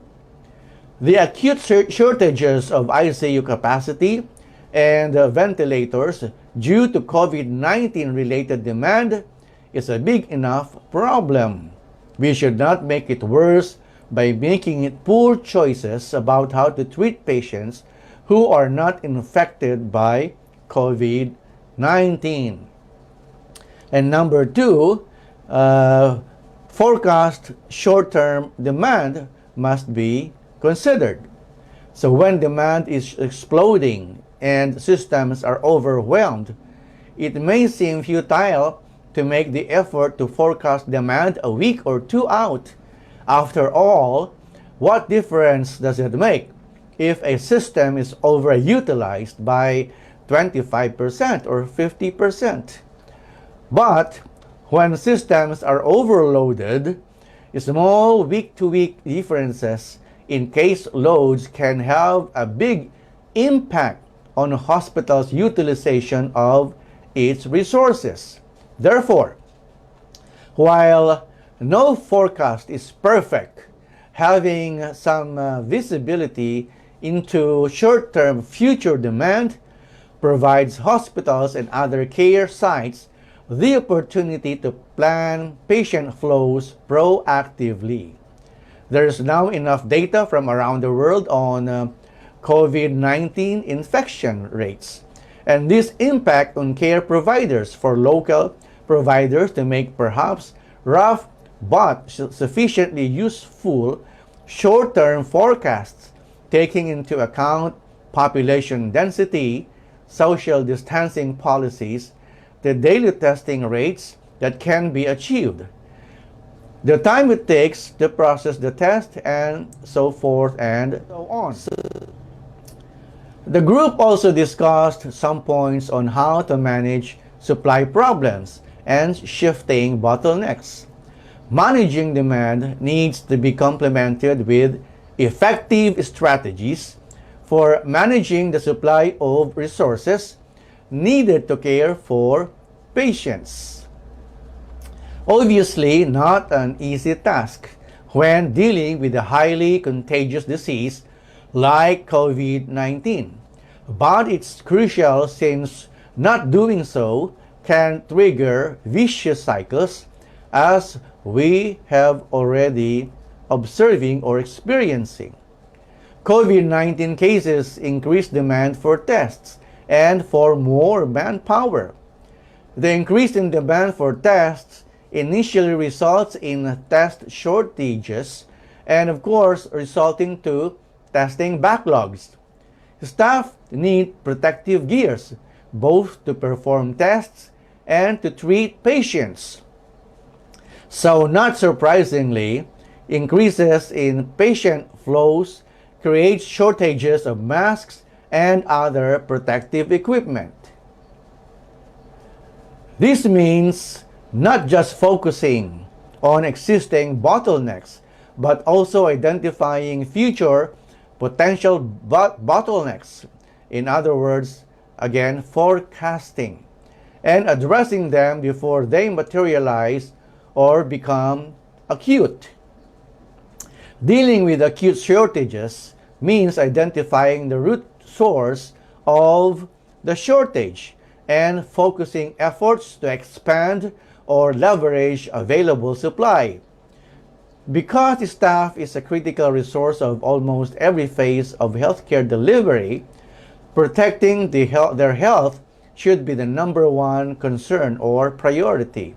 It is important to emphasize that increasing ventilator production or creating new ICU beds is helpful only to the extent that there are staff or manpower available to operate the new equipment and care for the patients. It is a well-known principle in supply chain management that the amount of inventory required to meet a given level of demand decreases as the number of places holding inventory shrinks. Centralization reduces inventory requirements because of the beneficial effects of pooling uncorrelated demand from different locations. And that is while some places might be experiencing higher than expected demand and requiring more inventory, this could be balanced out by places experiencing lower than expected demand, which require less inventory. This is where the principle of pooling is essential. A critical part of pooling is not just sharing physical inventory, but also sharing information about inventory. What is available, in which quantities, and where it is located. Good information cannot magically make shortages of physical materials go away, but bad information can certainly make shortages worse. Lack of information creates uncertainty, and uncertainty leads to, for example, hoarding. It is absolutely essential to break down inter-hospital barriers and to optimize inventory within a hospital. However, during a time of crisis like the pandemic, hospitals should think about going one step further, pooling and management or managing inventory, including sharing of information within their healthcare system and even across health systems at least within the same region. This means sharing inventory across hospitals that may compete for patients in normal times. But if hospitals try to preemptively procure materials to gain an advantage over their rivals, it simply makes shortages worse. Attacking a shortage requires creative technical and organizational solutions. In response to the short supply of masks, many hospitals have been developing and producing alternative designs that may be suitable for interacting with non-COVID patients. Repurposing post-anesthesia care units, for example, into ICUs is another example of innovation occurring in some hospitals. Human assets can also be repurposed. In the United Kingdom, for example, a generalist nurse can be trained to manage a ventilator or under the supervision of a specialist critical care nurse. And this can effectively increase the number of ventilated patients each specialist nurse can care for. Some of the challenges of repurposing are more institutional or organizational than technical. For instance, most countries or professional societies require certification for both healthcare specialists to perform certain tasks. Relaxing these requirements can help alleviate staff shortages. Any kind of innovation involves risk, of course. Are the makeshift masks really safe? These are questions asked. Are repurposed PACUs really as PACUs are really as effective as regular ICUs? Is the quality of care harmed by having generalist nurses operate ventilators under the supervision of specialists? Under these intense pressures, hospitals simply do not have the time to wait for definitive answers to these questions or to follow the traditional approach to implementing new practices.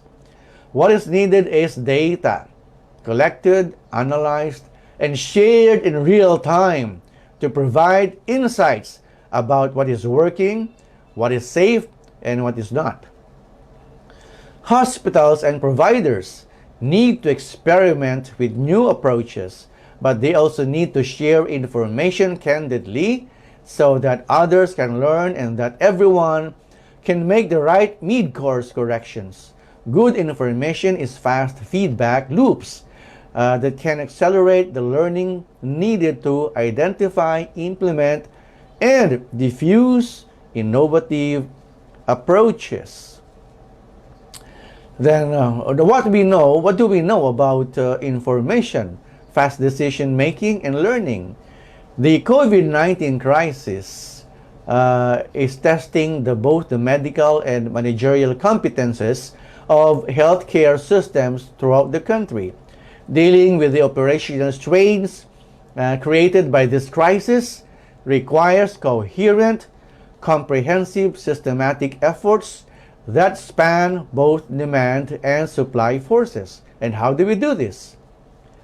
First, healthcare managers need to focus on information because information is everything. Fast decision making and learning, every practice hinges on having high quality and high velocity information. You cannot forecast patient flows. Without excellent information on things like how many tests have been conducted, how many people are infected, where are they, where have they been, with whom have they been in contact, and so forth and so on, you cannot predict the consequences of new approaches to patient flow without good information about current demand and supply and in different parts of the system. You just cannot predict the next bottleneck without information on future demand, usage rates, and current stock levels. Testing capacity and turnaround matters not only for the clinical reasons, but because it provides information needed to proactively make and adapt operating plans. Second, about the fast decision making, COVID-19 attacks at a pace determined by nature, not by government and regulations, bureaucratic rhythms, or political machinations, or management systems, or institutional rules. Having high quality and timely information does little good if managers running healthcare systems are unwilling and unable to respond quickly to that information. The challenge facing healthcare managers is balancing the value of centralized coordination and information sharing with the need for flexibility and responsiveness by clinicians and nursing staff working on the front lines. Third, almost by definition, there should be a focus on learning. A crisis brings an organization into uncharted territory. The existing playbooks have to be rewritten on the fly and under enormous strain. Everything we discussed above requires grappling with questions for which answers are not fully known or for which the answers are changing by the day. And we are waiting for perfect information. To summarize, therefore, the discussions, let us look at the graph, or let's make a graph about the demand, income, and supply and their impact on services. Let us say that the blue-colored line is the demand. The orange-colored line represents the services. The brown-colored lines represents the supply, and the green one, the income. As I said in my own personal terminology, these are the key four determinants of a stable hospital operation. Then let us make a graph progressively from the 1980s to the 1990s up to the time of the present pandemic. And we will see that smoothly these four key determinants of stable hospital operation went together steadily as one until 2013. Incidentally, PhilHealth was born in 1995, and the manner of reimbursement then was the pay-for-service applying the RUV system of payment. But at the start of 2015, and with the start of the case rate system of reimbursement, these four lines separated from one another up to the present pandemic. And what does this mean? It simply means that the demand, the services was not able to make up for the demand, and the supply cannot cope up or was not able to cope up with the services. And this is because there is a progressive downtrend in the income of the hospitals. So, tremendously, there was progressive decrease in the income, especially experienced by private hospitals. But I will not discuss here about issues between the hospitals and the PhilHealth. Suffice it to say that 70 to 80% of income of private hospitals come from PhilHealth.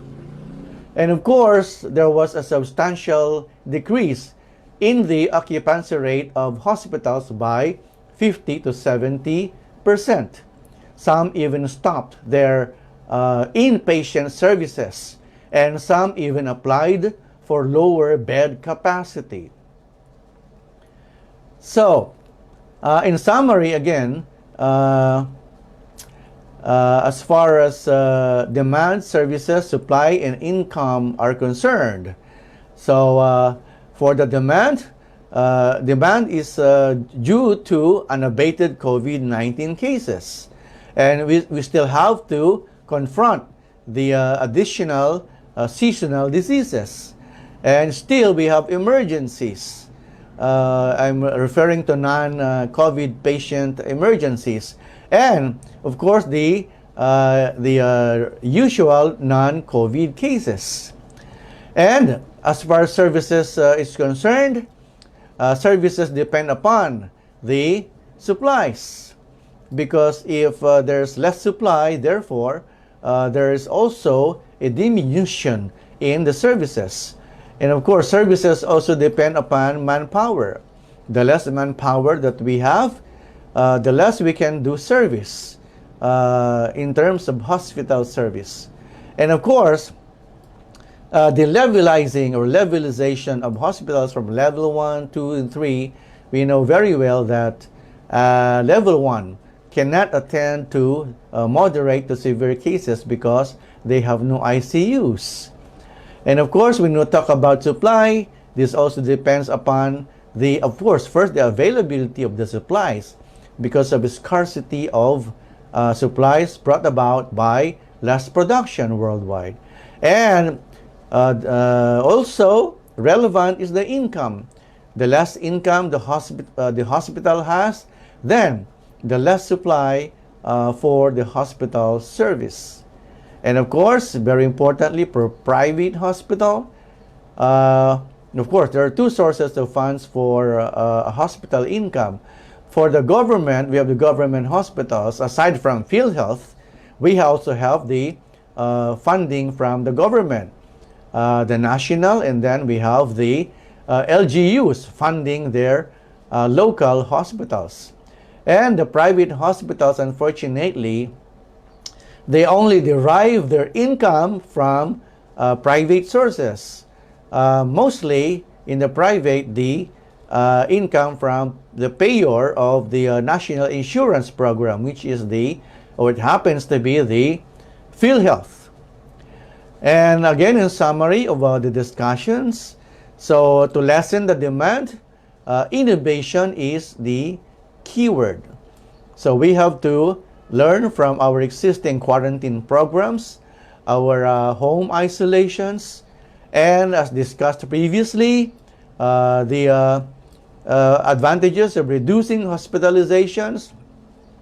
And presently, we are now going to step-down programs in the facilities.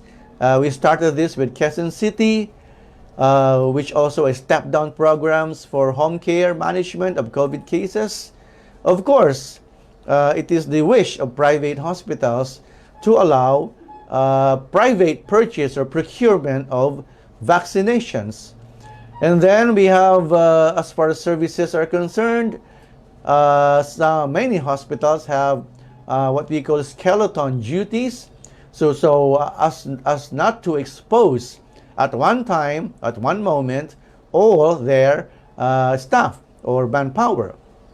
And of course, there's a minimalization of exposure by wearing protective gears or installing barriers. And of course, there's also the prioritizing medical services. So the non-essential services may probably be in the last line of priorities. And as far as supply is concerned, we have networking of hospitals. In other words, we can network with different levels. So for the step-down services, we can avail of the services of the level 1 hospitals and the infirmaries. If we reduce the hospitalization of the severe cases, for example, or the inventories, we should share those in places where demand is low. They should share their inventories with those in the places where there's high demand or high cases of COVID. And of course, the favorite issue of private hospitals is that they are pleading with PhilHealth to pay for PhilHealth to pay their unpaid claims. And they are asking that the system for reimbursement be reverted back to the pay for service or RUV system. And of course, they have to address the issue of costing of services, meaning they should make costing differently for private hospitals and a costing separate and distinct of government hospitals. There should be private hospitals. So there should be government hospitals, I should say. And therefore, with this presentation, I would like to end my presentation by saying thank you very much. And I'm now ready to take questions. Okay, It thank is you an very honor, much. and I would like to. Okay. Okay, so thank you so much, Dr. Bo, for sharing with us this relevant information on the current status of our health system, the institution, the shortages of hospitals, manpower, equipment to handle COVID-19 crisis. Also emphasizing to us the 4 important determinants for a stable hospital operation, namely, of course, the demand, supply, as well as the services and income, which I think you really explicitly elucidated, of course, in your presentation. And also some tips to help alleviate system congestion, because as I know we have participants here who are already our provincial health officer, no, hospital administrator. So thank you very much, Dr. Bo, the attorney, the doctor, and at the same time a good singer. Thank you so much, Dr. Bo. And Dr. Bo will be still with us up to the time when you ask question. Dr. Bo, kasi our open forum will be done after all the speakers already presented, of course, their piece, okay? So for our next speaker, we have with us the Dean of the College of Midwifery, Tomas Claudio College, and at the same time, faculty of the College of Nursing in the same institution, the Governor, of course, of Region 4, and at the same time, the National President of the Philippine Nurses Association. Without much ado, would like to give to you Mr. Melbert B. Reyes, as I mentioned, the President of the Philippine Nurses Association, a nurse and a midwife by profession. It's yours, Sir Melbert. Thank you very much, Ma'am Pat. No, magandang umaga po sa lahat. Unang-una po, we recognize the vital role of all professionals in the field of medicine and healthcare at this unprecedented time. I would like to emphasize that we are all equally important with respect to bringing health to people. But today I am tasked with nurses' role during pandemic, so I will be focusing on nurses at the front line of COVID-19 roles, responsibility, risk, and rights. 2020, the year of nurses and midwives, was really tough and challenging for all of us. We were pushed into our limits. Many have been battling with stress, exhaustion, and frustrations. But nurses continued to serve and do their duties despite the risk. They continued to care for their patients and protecting the community while protecting themselves too and their family. Tulad din po ng ibang mga healthcare workers.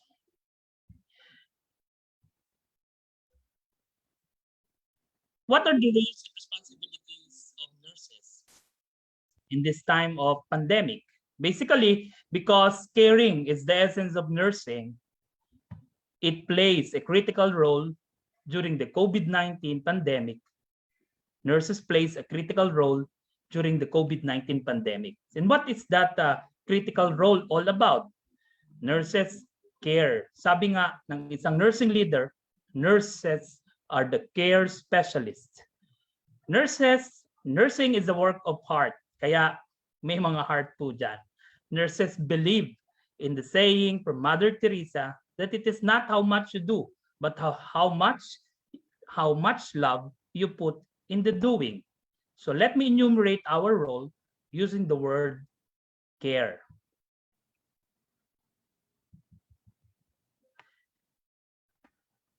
C, for continue, nurses continue to be at the front line of patient care. Despite all the risks, nurses remain steadfast and strong, facing the unseen enemy to take care of fellow countrymen. Nurses stayed at the bedside, giving care and support to patients. It goes beyond of delivering quality care. But nandyan din po ang nurses for moral support, emotional support to our patients, and letting our patients feel that they are not alone. A, for actively involved with the evaluation and monitoring in the community. Nurses are the lead in promoting health and preventing diseases to people, especially in this time of pandemic. Nurses monitor health of the people in the community. Yung mga public health nurses po natin ay napakaraming role ang ginagampanan sa ating community. Kaya naman, saludo po kami sa inyo. R, for urgently engaging in planning for anticipated COVID-19 related outbreaks. Nurses helps in maintaining effective supply and usage of sanitation materials and personal protective equipment and offers screening information, confinement guidelines, and triage protocols.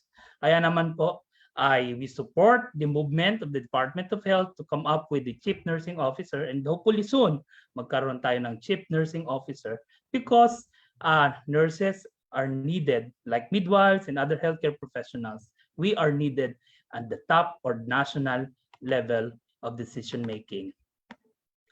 And E, to ensure that all patients acquire personalized, high quality services, regardless and irrespective of condition.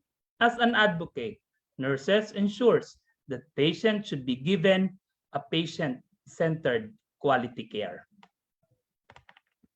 Aside from that, nurses serve as guardians of public health. Public health nurse or mga PHNs natin or CHNs having been or have a key part of leadership during the current public health crisis. They have been rapidly deployed on mobile strikes, team investigating mga case contacts natin, delivering health education, including self-isolation. Sila po ang tumatao sa quarantine and in monitoring health and well-being and responding as necessary. Kaya naman, salute to our Philippine public health nurses or community health nurses. Sila din po yung lead sa ating vaccination program. Also, nurses support patients to obtain, understand, and act on information that is needed for optimal health.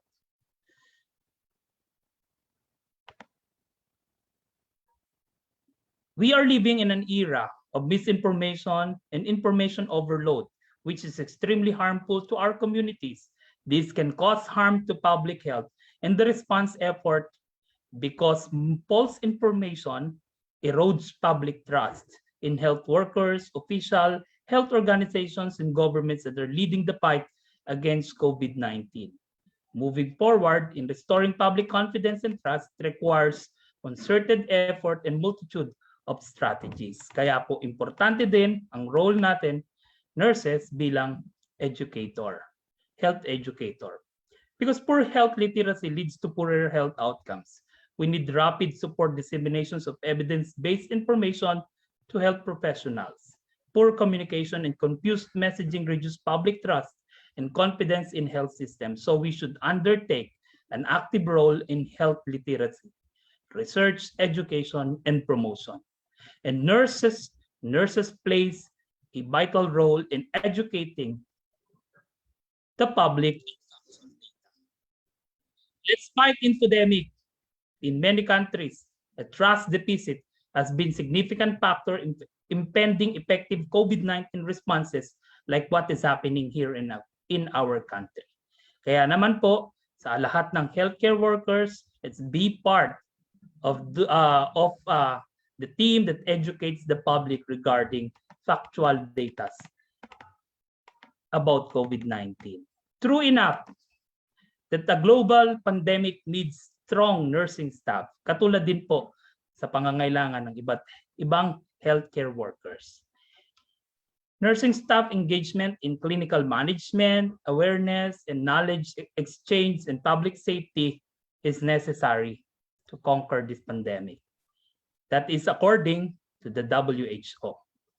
Kaya sabi nga ni ICN, or the International Council of Nurses President, Annette Kennedy, that the pandemic greatly impacted the lives of nurses and the health systems they serve. Nurses, together with other health workers, are leading the world in its fight against the raging pandemic. Being a frontline warrior, we nurses are the most vulnerable. Among all the frontliners, we stayed with our patient for most of our duty hours and even stayed at their bedside if necessary. We have lost so many nurses' lives in this COVID-19 pandemic globally. Being at the front line, nurses are at high risk of getting infected. Being a frontline warrior, we nurses are the most vulnerable. But nurses stayed at the bedside, near our patient. Kaya naman, it is vital that they are supported to protect themselves with specific infection prevention procedures and sufficient provision of protective gears, PPEs, at their practice settings, including ventilators, masks, robes, eye cover, face shields, and gloves, etc.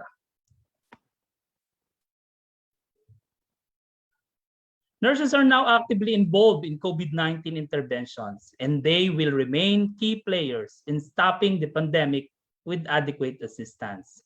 Thus, they must be provided with a healthy and positive working environment. Sa lahat ng healthcare workers naman, it applies. Dapat po, healthcare workers should be provided with a positive working environment to empower them to manage the outbreak. Safety is key to nurses and other health workers during COVID-19, as they are face-to-face with danger on a daily basis. It is a must that nurses and health workers be protected by providing PPEs, counseling, and other things needed by them and the rest of other health workers. So what we have learned from this experience and what actions can we recommend for the betterment of healthcare system? This pandemic exposed the vulnerabilities of our healthcare system. Isa po dyan, yung pinakang malaking problema natin, yung nursing shortage. Shortage sa ating staffing. Magkukulang na po ang mga nurses natin sa mga hospitals and other healthcare institutions. Kaya naman, we suggest that the government invest in our nurses, in the nursing manpower, because it is the recommendations of the World Health Organization to invest in the world's nurses. No, according to the study, one of the main findings was this estimated shortfall of 6 million nurses around the globe.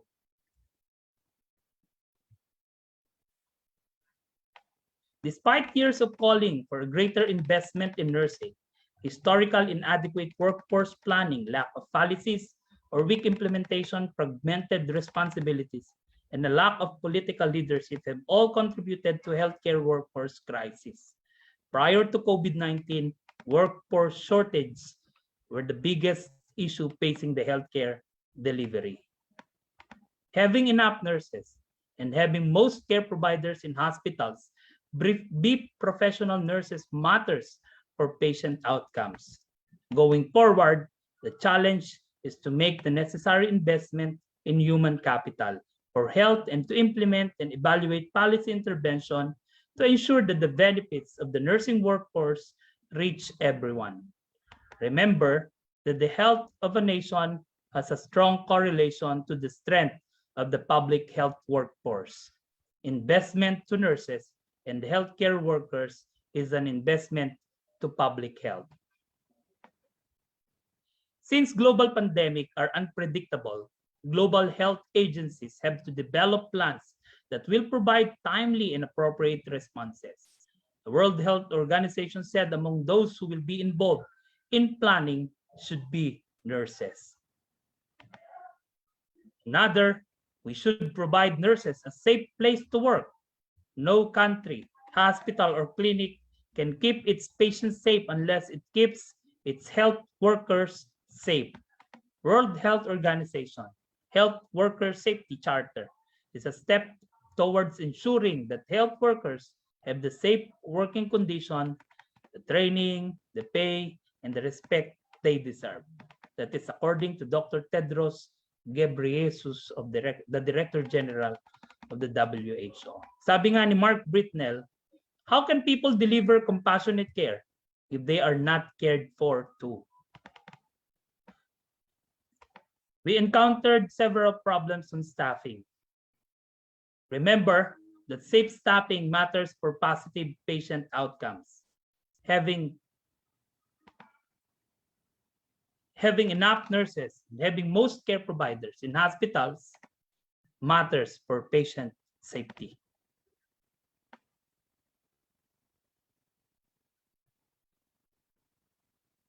So in behalf of the Philippine Nurses Association, to all the nurses out there, sa lahat po ng mga health workers, mga kapatid sa larangan ng serbisyong pangkalusugan, we salute you, our unsung heroes.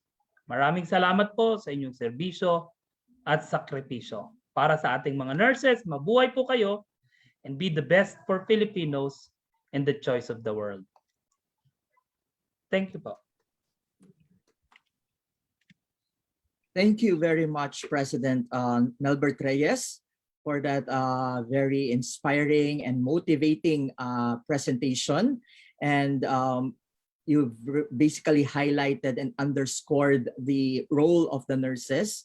And yeah, as your parting statement said, as you mentioned in your parting statement, we all salute our nurses. And as you have reiterated, that all healthcare professionals and healthcare workers are all equally important in this very challenging time. And I think lahat ng professionals, no, the teachers, the architects, etc., they are all important as we continue to, resolve the surpass this challenge that we are facing right now. Thank you, President Melbert Reyes, for joining us today.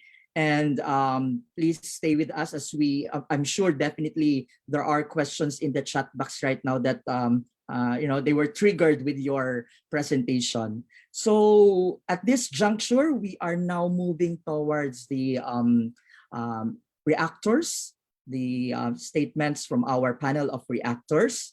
And let me begin with our first reactor that will focus on medical waste. Currently, our first reactor is an associate professor at the Sanitary Engineering Department of Mapua Institute of Technology, Manila. He obtained his doctorate of philosophy in environmental studies in 2015 from the Miriam College. In 2018, he was awarded as the most outstanding sanitary engineer by the Professional Regulation Commission. And just recently, last February 21, he was awarded by the Philippine Federation of Professional Association as for his valuable contribution in sanitary engineering. So colleagues, friends, let us welcome Dr. Bonifacio Magtibay.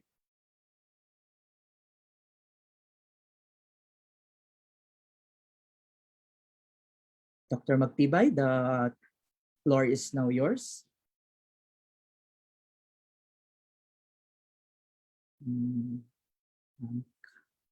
Kindly unmute po.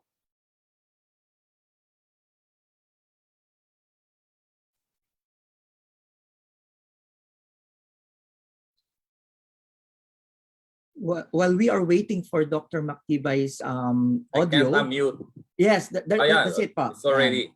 Okay, okay good. po. Thank you for the introduction. I'd like to share my PowerPoint. All right. Okay, just let me know if you can see my PowerPoint. Let me put it in the display mode. Ayan. All right, so my reaction is on medical waste, and I'd like to highlight the role of sanitary engineers and other professionals in managing medical waste. To start with, I'd like to present the latest number of COVID cases in the world as of yesterday. The WHO record shows 176 million cases as of June 17, 2021. In the Western Pacific region, where the Philippines is located, we have at least 3 million cases. The Philippines has the highest number of cases in the region, with about 1.3 million cases. What is the meaning of these numbers in terms of the volume of medical waste and its management? According to the Department of Environment and Natural Resources, they are saying that about 52,000 metric tons of hospital waste were generated by the pandemic as of April 2021 in the Philippines, where only 14,000 metric tons, or 27%, were treated. What are the typical processes of handling medical waste? There are 7 steps, such as waste minimization, segregation, collection, transport, storage, treatment, and disposal. Some hospitals have all these processes, but others are outsourcing this to what we call PSD service providers.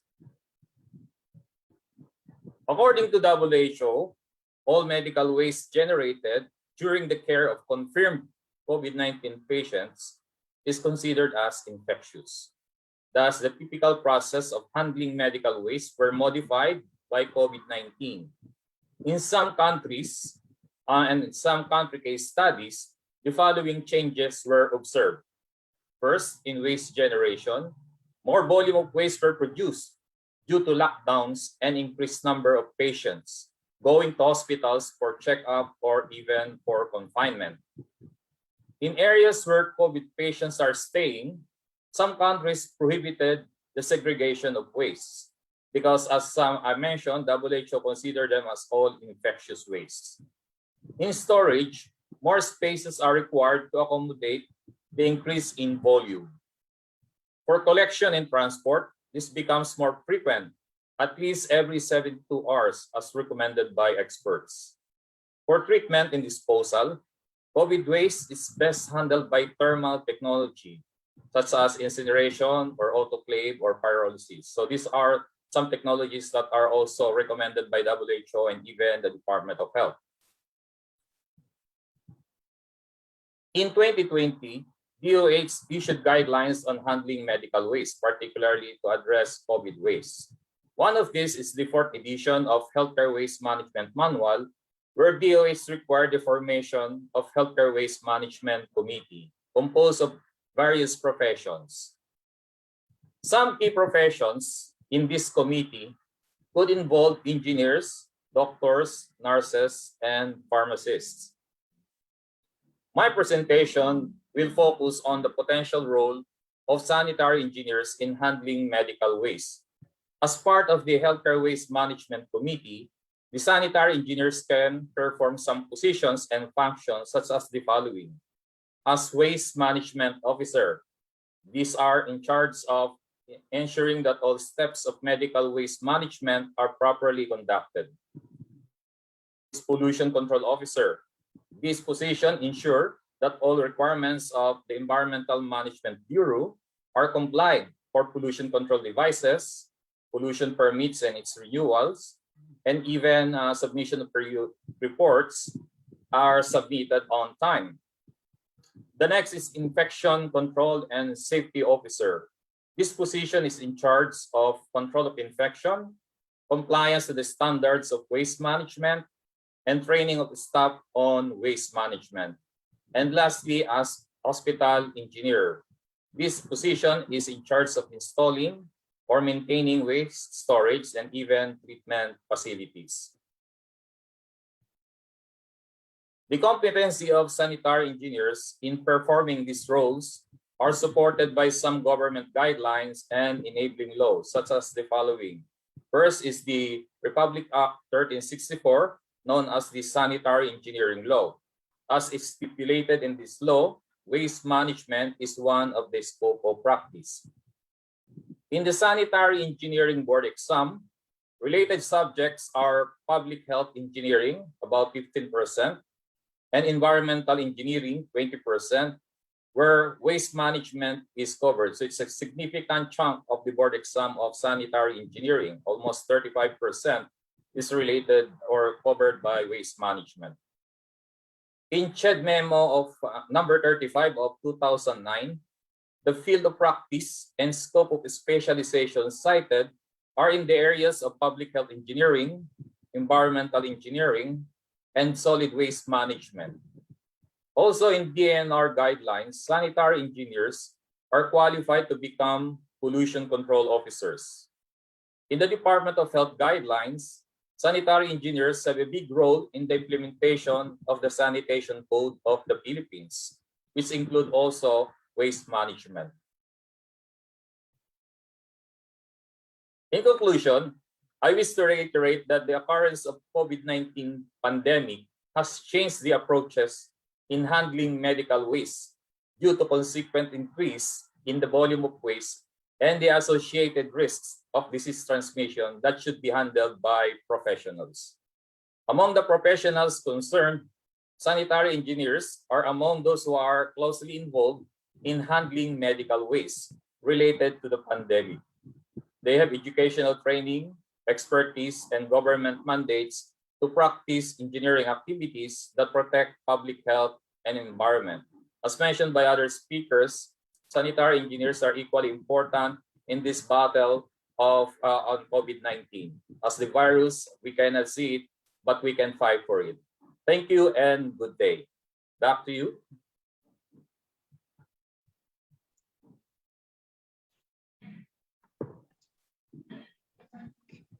Thank you so much, Engineer Magtibay, for that very informative and, of course, relevant information. We know, as mentioned, of course, by Sir Mike a while ago, that all of us are really playing an important role, no, in this pandemic or in this crisis that, of course, struck not just the Philippines, but of course, of the whole world.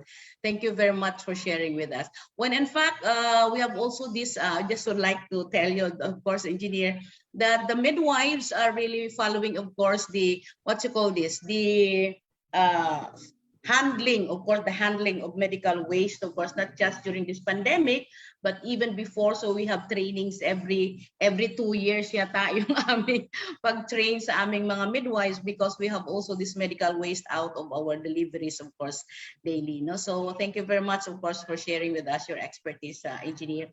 So stay with us, because we still have, as mentioned, we'll have an open forum after all our presenters have finished their piece. So for our next reactor, thank you very much, Engineer. For our next reactor, she's the Vice Chancellor College of Fellows of the FPUAP, or the United Architects of the Philippines. And of course, for her specialization, as she mentioned yesterday, our tech run, I'm really impressed that she's the being asked, of course, by the country, of course, to the design and building of health institution and hospital that is suited to the need of our country, no? Because as mentioned, we are typhoon prone country and other calamities, so much so with this pandemic. And to share with us her expertise in her own field, let's all welcome Architect Catherine Boalse Carunungan. Take it away, Architect.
Oh, okay.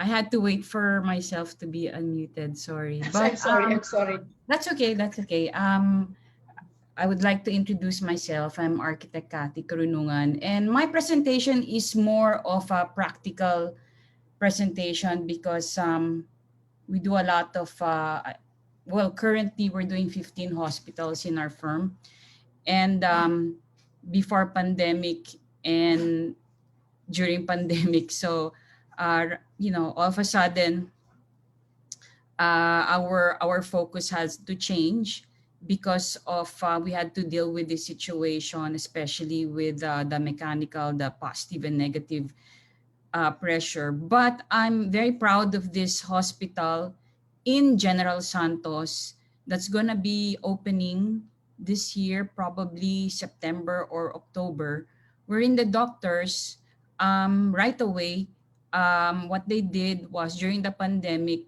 syempre, lockdown lahat, they locked down all the workers so that they could finish their hospital. It's a community based, and they were very concerned kasi syempre when you open a hospital and right away it's COVID, and right away all these infectious patients come in with the virus. What they did was because of their very big lot, they have about 2 hectares. They right away did infectious facility beside the main hospital. So what's going to happen is the people without the virus can right away be treated and get well and do all their surgeries. So I will just blow up this COVID facility, wherein it's not a tent, it's a real structure that the doctors invested in. And when you go in and you're a suspect, you have a different hallway that you go to. And when you are confirmed COVID, you stay in another section of the structure. So, like for example, you're a mother who has COVID, and of course, everybody will like, how am I gonna give birth? So this hospital, the Jangas Medical Center, will accept you, and you will be able to give birth even if you have COVID, and they are prepared for you. So it's very technical, but in summary, this is what we did, no, and this is the COVID uh, facility. But the Department of Health doesn't allow this until you finish the main hospital. So right now, we are finishing this main hospital right there. For just to treat, the regular, like if you need surgery or you have a heart disease or cancer, right away, you don't have to wait. They will be able to treat you. So, but of course, you have to go through the triage. Maganda kasi yung facility nila kasi malaki. So that's and then okay, the next slide. The next slide. When COVID came in, you go to the next slide.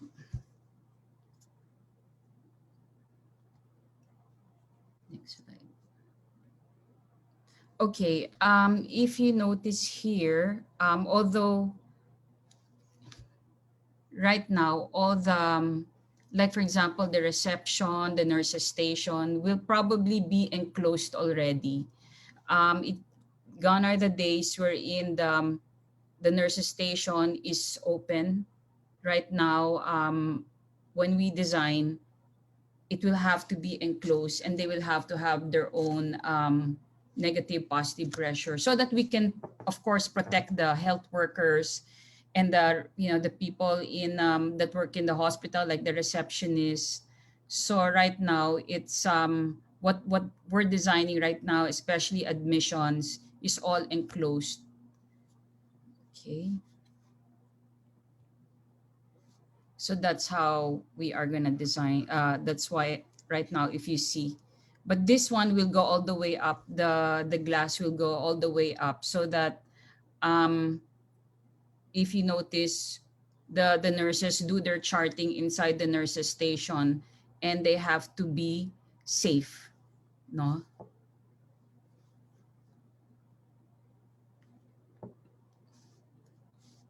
Okay.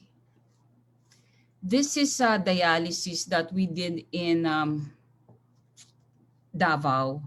This is the United Davao Specialist Hospital and Medical Center. Right now, what we did was the treatment area is enclosed so that the non-treatment area, this is where your bantay is.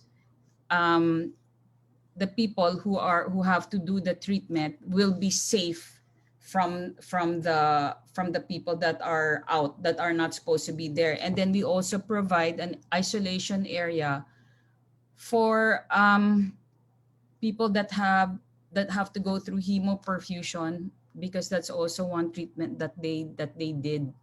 And then the treatment support area is for services, like for example, the water treatment area, the reprocessing, and the waste holding is separate from the treatment area. So you have the non-treatment and the treatment and the treatment support. So everything that's being discussed here are all my experiences in doing hospitals from pre-pandemic and then now pandemic, and all the doctors are telling me that we all have to adjust, but I always coordinate with the Department of Health Licensing Department that right now, syempre wala pa, because all the architects there are busy inspecting molecular labs. So yun ang nangyayari. But we adjust right away.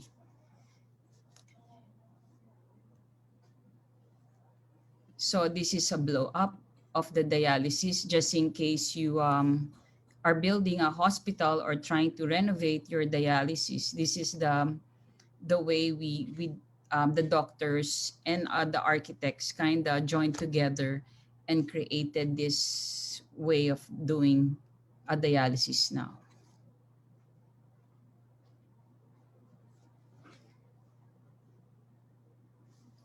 Okay, this is because this is also the United Davao Hospital and Medical Center. They will open already next month. So the doctors are very concerned because, it's Davao is really mataas ngayon ang cases ng Davao. So what we did was this is like their foyer. So you enter the triage. And right away, if they, kasi maliit lang yung hospital hindi gaya ng Dadyangas, malaki yung lot. So they're able to have a COVID extension facility. But this one has only 5,000 square meters, so they're very limited. So what we did here was we have the entry and then the triage CCU. And if you notice, this is still enclosed, so that if they suspect that you have COVID, then you exit and then you go to another facility. But they're not gonna turn you, they just want to make sure that you're safe and be able to treat you well, because all the hospitals that we're doing right now, they located COVID patients at the last floor.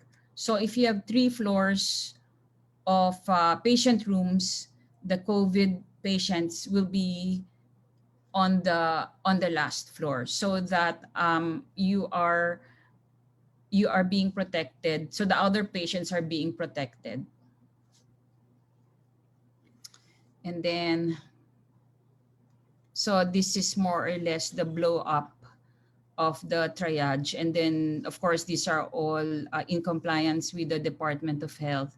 Before we do anything, even a small adjustment, we right away go to the licensing department and get also their feedback, because we believe it's synergy, and we always the lessons that we learned in designing hospitals is the DOH also learns from us, and they're very excited when I go inside the licensing department because I tell stories about what's happening, especially with the mechanical system, that everybody wants to have the best mechanical system in the Philippines, all the hospitals. So, and I believe in that.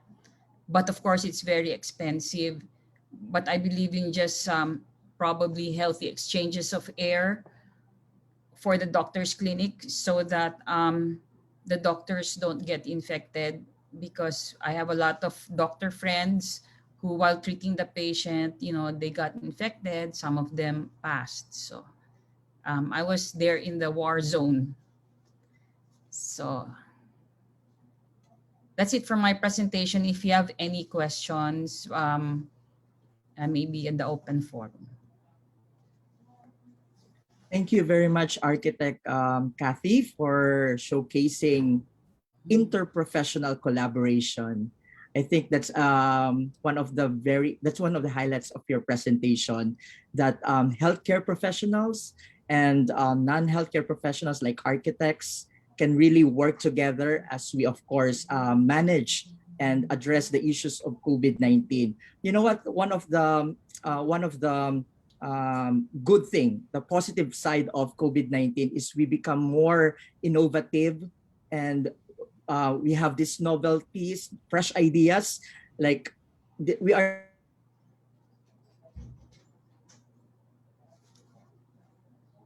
lines of the buildings.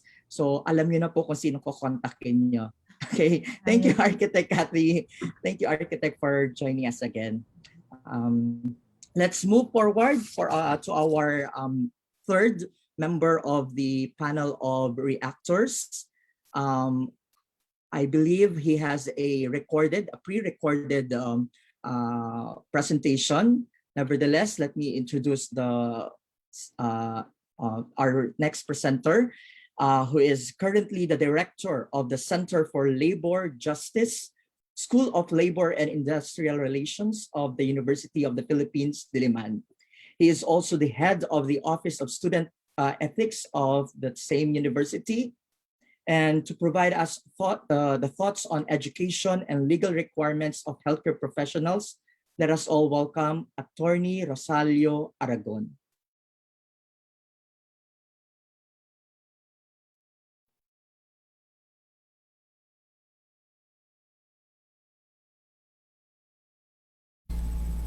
Magandang umaga po sa kanilang lahat. Thank you for inviting me as a reactor to this gathering of professionals in the country. My short reaction would concentrate on the most obvious effect of devolution of health services to LGUs in the light of the COVID-19 pandemic. The local government code has devolved health services from the central office to local government units. For example, the maintenance of barangay health center is now devolved to the barangay LGU level. For implementation of programs and projects on primary health care, maternal and child care, communicable and non-communicable diseases control services, the municipality takes charge. The devolution of the healthcare services in the country is primarily important nowadays because of the COVID-19 pandemic, especially in the granting of salaries and wages and other health benefits to health professionals working in LGUs. On March 23, 2020, President Duterte, through AO 26, granted COVID-19 hazard pay to personnel who physically report for work during ECQ in their respective workstations in an amount not exceeding 500 pesos per day. For LGUs, such amount shall be determined by the respective sanggunians, depending on the LGU's financial capacity, in an amount not exceeding 500 pesos per day per person. Then on April 6, 2020, President Duterte granted Special Risk Allowance or SRA to public health workers in the national government agencies, GOCCs, and LGUs who have great exposure to health risks and physical hardships in line of duty in the line of COVID-19. The amount of SRA shall be one time and equivalent of the maximum of 25% of monthly basic salary for 3 to 7 days of physical reporting to office. For 8 to 12 days of physical reporting for work, the public health worker is entitled to 50% of his or her basic salary. For 13 to 17 days, that's 75%, and for 18 or more days, 100% of his or her basic salary. The view from the ground is that different LGUs have not been consistent in the amount of hazard pay or SRA being given to public health workers. Of course, it is understandable that this may depend on the financial capability of the LGU.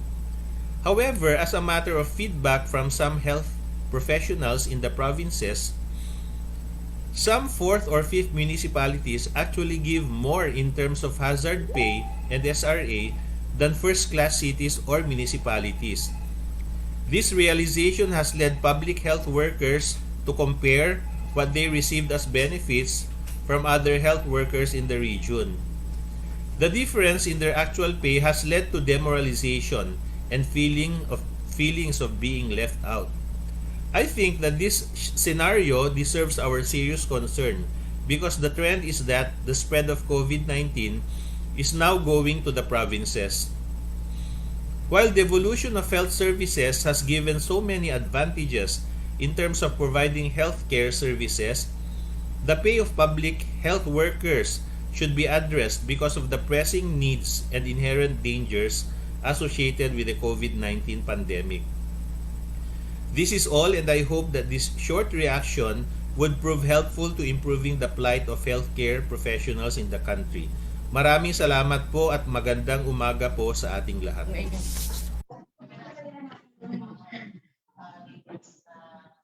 Thank you very much, Attorney Aragon, for that brief and concise, of course, reaction as to the effect, of course, of devolution during this pandemic. Well, sad to say, as you mentioned, that there's really an irregularities, of course, in the giving of this financial assistance to our health workers. And of course, this also has an effect also on the services being provided by our health workers in the field.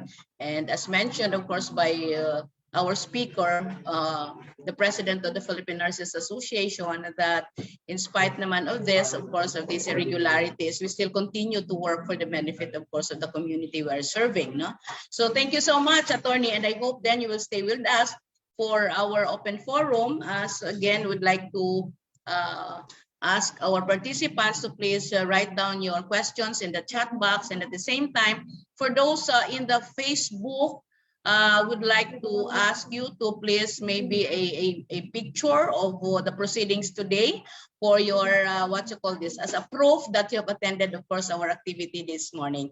So to continue, for our next reactor, we have with us, okay, so we have with us a graduate also of medicine of the West Visayas State University in Iloilo City, a medical specialist of the same institution, and assistant chair, Department of Psychiatry, of course, of the West Visayas State University Medical College, and a faculty member of the same institution, and the section chair, of course, of the Central Philippine University College of Medicine, also in Iloilo. So again, without much ado, my kababayan, Dr. Japet Fernandez de Leon. The floor is yours, Dr. Japet.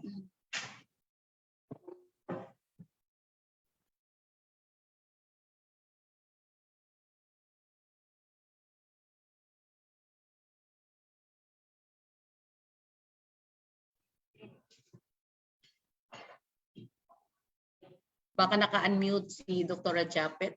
Ay, naka-mute. Paki-unmute na lang. Yes, sorry. I had it's okay. Thank you, Dr. Japet. The host to unmute myself. So thank you very much, PFPA, for this invitation and to request me to share with you my 10 cents worth about mental health issues at this time of the pandemic. It has been mentioned by WHO that there is no health without mental health. And while I was listening to all the speakers this morning, I can thread through all the talks that they had about certain issues that can be that have affected our patients who are exposed to COVID-19. Let me start with the presentation of Dr. Anna Ong Lim.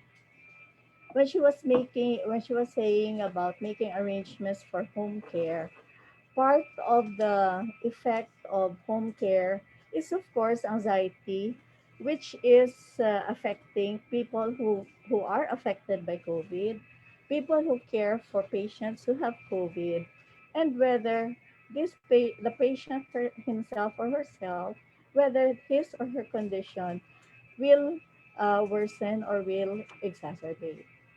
Listening to Dr. Padua, of course, when we discuss about biologics and we need to have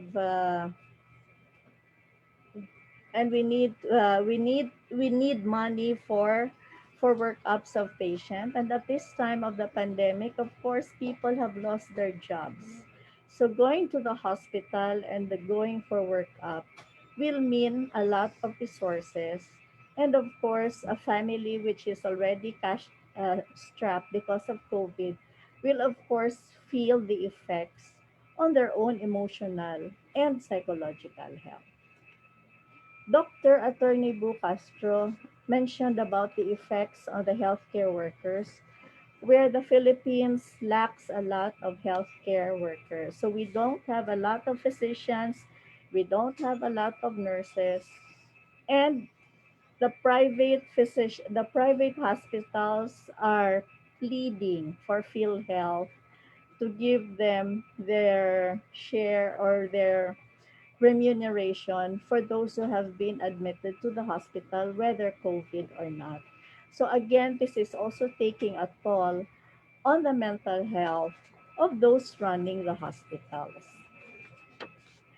The president of the Philippine Nurses Association was saying that caring is the essence of nursing.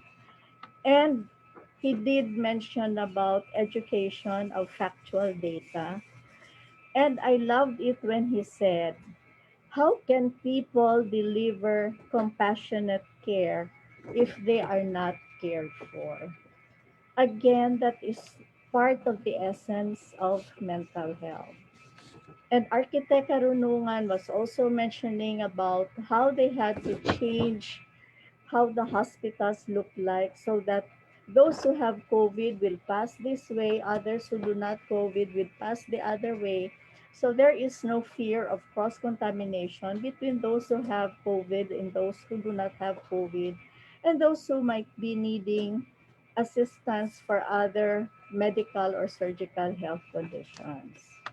And Attorney Aragon has mentioned about the effects of the LGUs and the healthcare workers comparing how much they are receiving as part of compensation. And this has, of course, brought a lot of resignations from healthcare workers who felt that they are sacrificing their lives for a very minimal fee. So all of these issues are part of mental health. And I would like to reiterate that mental health should be part of primary care. This should not just be part of this should not be part of specialist care. This should not just be relegated to psychiatrists, but mental health should be everybody's business and should be part of all physicians who are treating patients. When the pandemic started, WHO mentioned that it is okay to feel anxious during the time of the COVID pandemic because all of our reactions are normal reactions to an abnormal situation. And in 2020, they have recommended several things in order to help us handle our mental health. And the first one of which is that we express feelings, we share how we feel, and they have emphasized that it's okay not to be okay. They have also emphasized that we need to go back to our routine as much as we can, as much as possible, because our routines have been lost because of the pandemic. The third is that we go back to eating nutritious food. We have led a fast life. No, everything is bought over fast lanes, including fast food.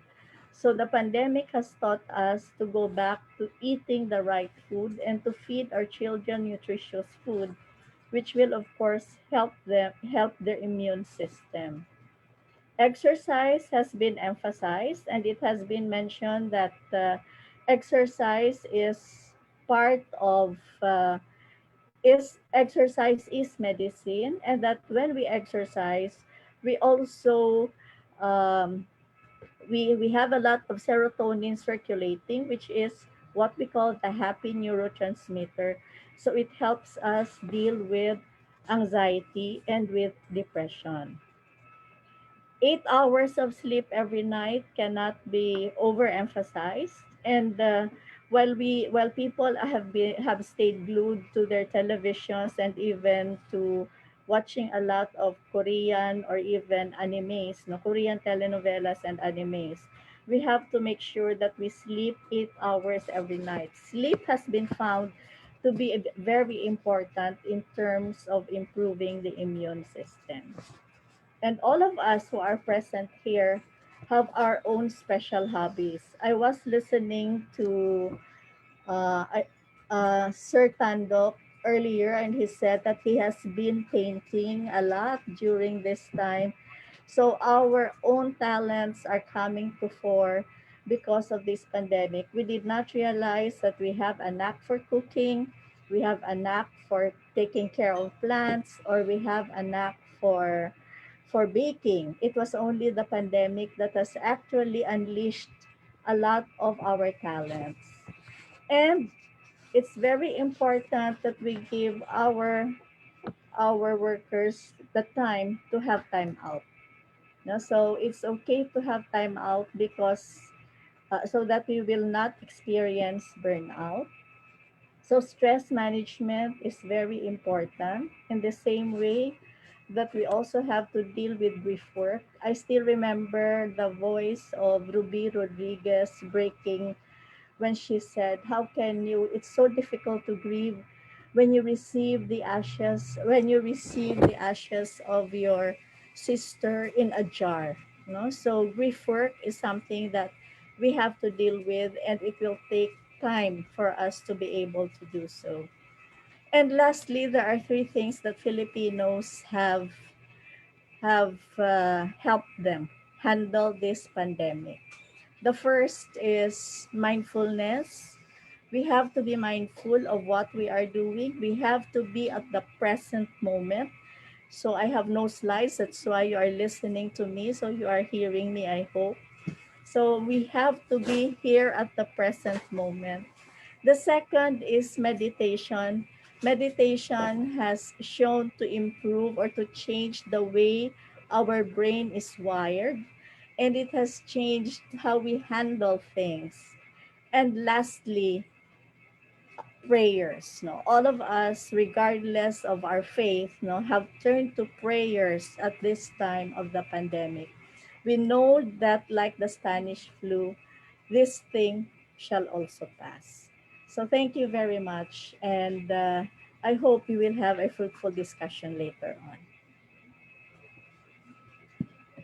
Marina Samson raised hand up. Thank you, Dr. Japet, for that very heartwarming. I believe it's a heartwarming perspective on mental health issues.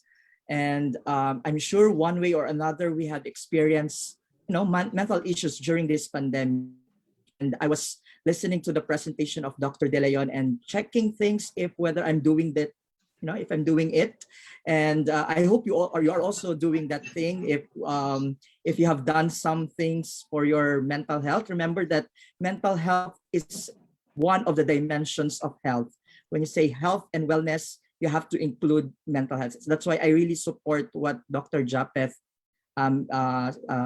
reminder, one of the reminders that she mentioned, that exercise should be included in our daily routine to address not just only yung mga fat issues natin, but as well as improving mental health. As a physical therapist, we are advocate of that exercise. We support that, Dr. De Leon.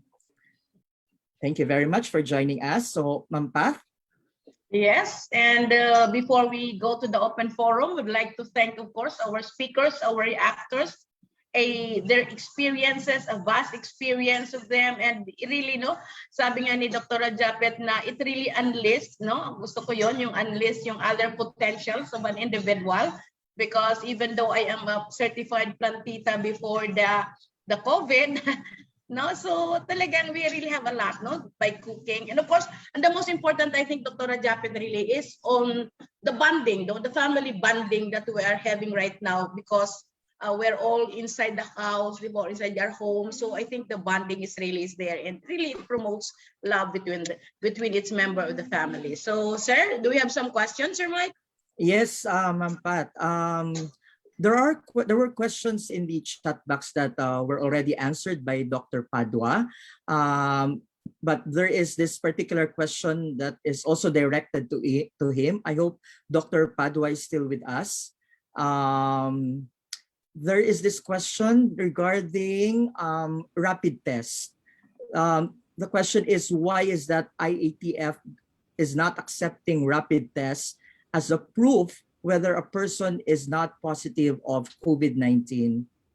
How would you respond on that, Dr. Padua? All right, sir. Number one, the rapid test they're mentioning is the antibody or the antigen. The antibody is not being recommended for diagnostic purposes, but can be used for immune surveillance.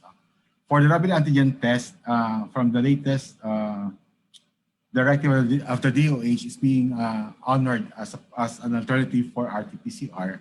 For example, if you test positive for antigen in the NCR Bubble Plus, is positive. But if it's negative and patient is symptomatic, you proceed with confirming with RT-PCR. I think now the PhilHealth is planning also to reimburse the use of rapid antigen testing for COVID patients.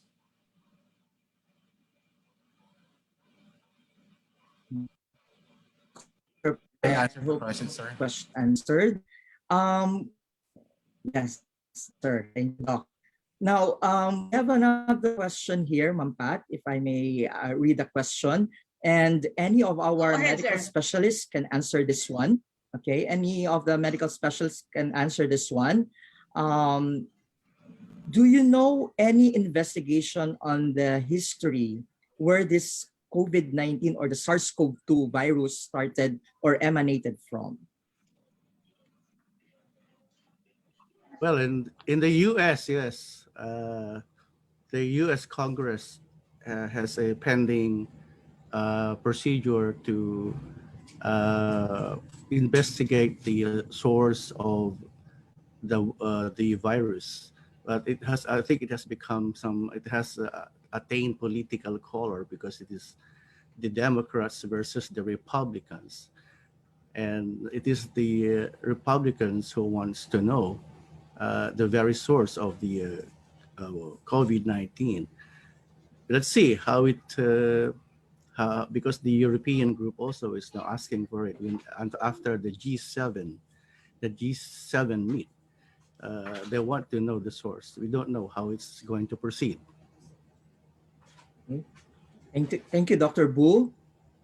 In the interest of time, we will probably entertain two more questions. And again, any of our medical specialists can answer this question. Has there been, were there studies being conducted at the present, or are there current studies that will, that the focus is on the monitoring of the length of months of the effectiveness of COVID vaccines provided to us? There's a follow-up question. Is there a high possibility its immunity affects, is there a high possibility its immunity affects like flu vaccine? Yeah, that's the question po.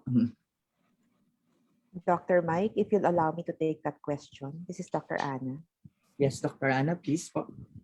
So the goal actually of the clinical trials that are being conducted on the vaccines includes trying to determine the duration of effectiveness, duration of protection that these vaccines are providing. However, we have to understand that these clinical trials, the phase 3 clinical trials, are still just ongoing. And we are utilizing these vaccines on the strength of emergency use authorizations, which means the partial data that we have demonstrating the vaccines protection versus moderate, severe, and critical disease, as well as protection against death, is what we have. So the information that is being requested, meaning how long does this effectiveness last, will we need boosters, these are still under study. The data is being collected. But based on real world performance, where we're seeing countries that have deployed the vaccines and they're seeing very positive results, we are hopeful that that these vaccines are going to be helpful over a longer period of time. Yeah. Thank you, Dr. Lim, for that vital information. And for our last question, there are other questions in the chat box. We'll probably forward this to the to our invited resource persons, and we'll probably get in touch with you since we have your emails. This is a question. Well, the question is, is WHO not liable for not doing their role to contain the spread of the disease, or to sue the country where it started on the spread of this COVID? We have legal people in the house, so you might want to share your perspective on this. Attorney Dubu or Attorney Padua. Yeah. Yes, let me answer that. There's no, I mean, everything is gray area when we talk about the legal issues of COVID-19, even in our local setting.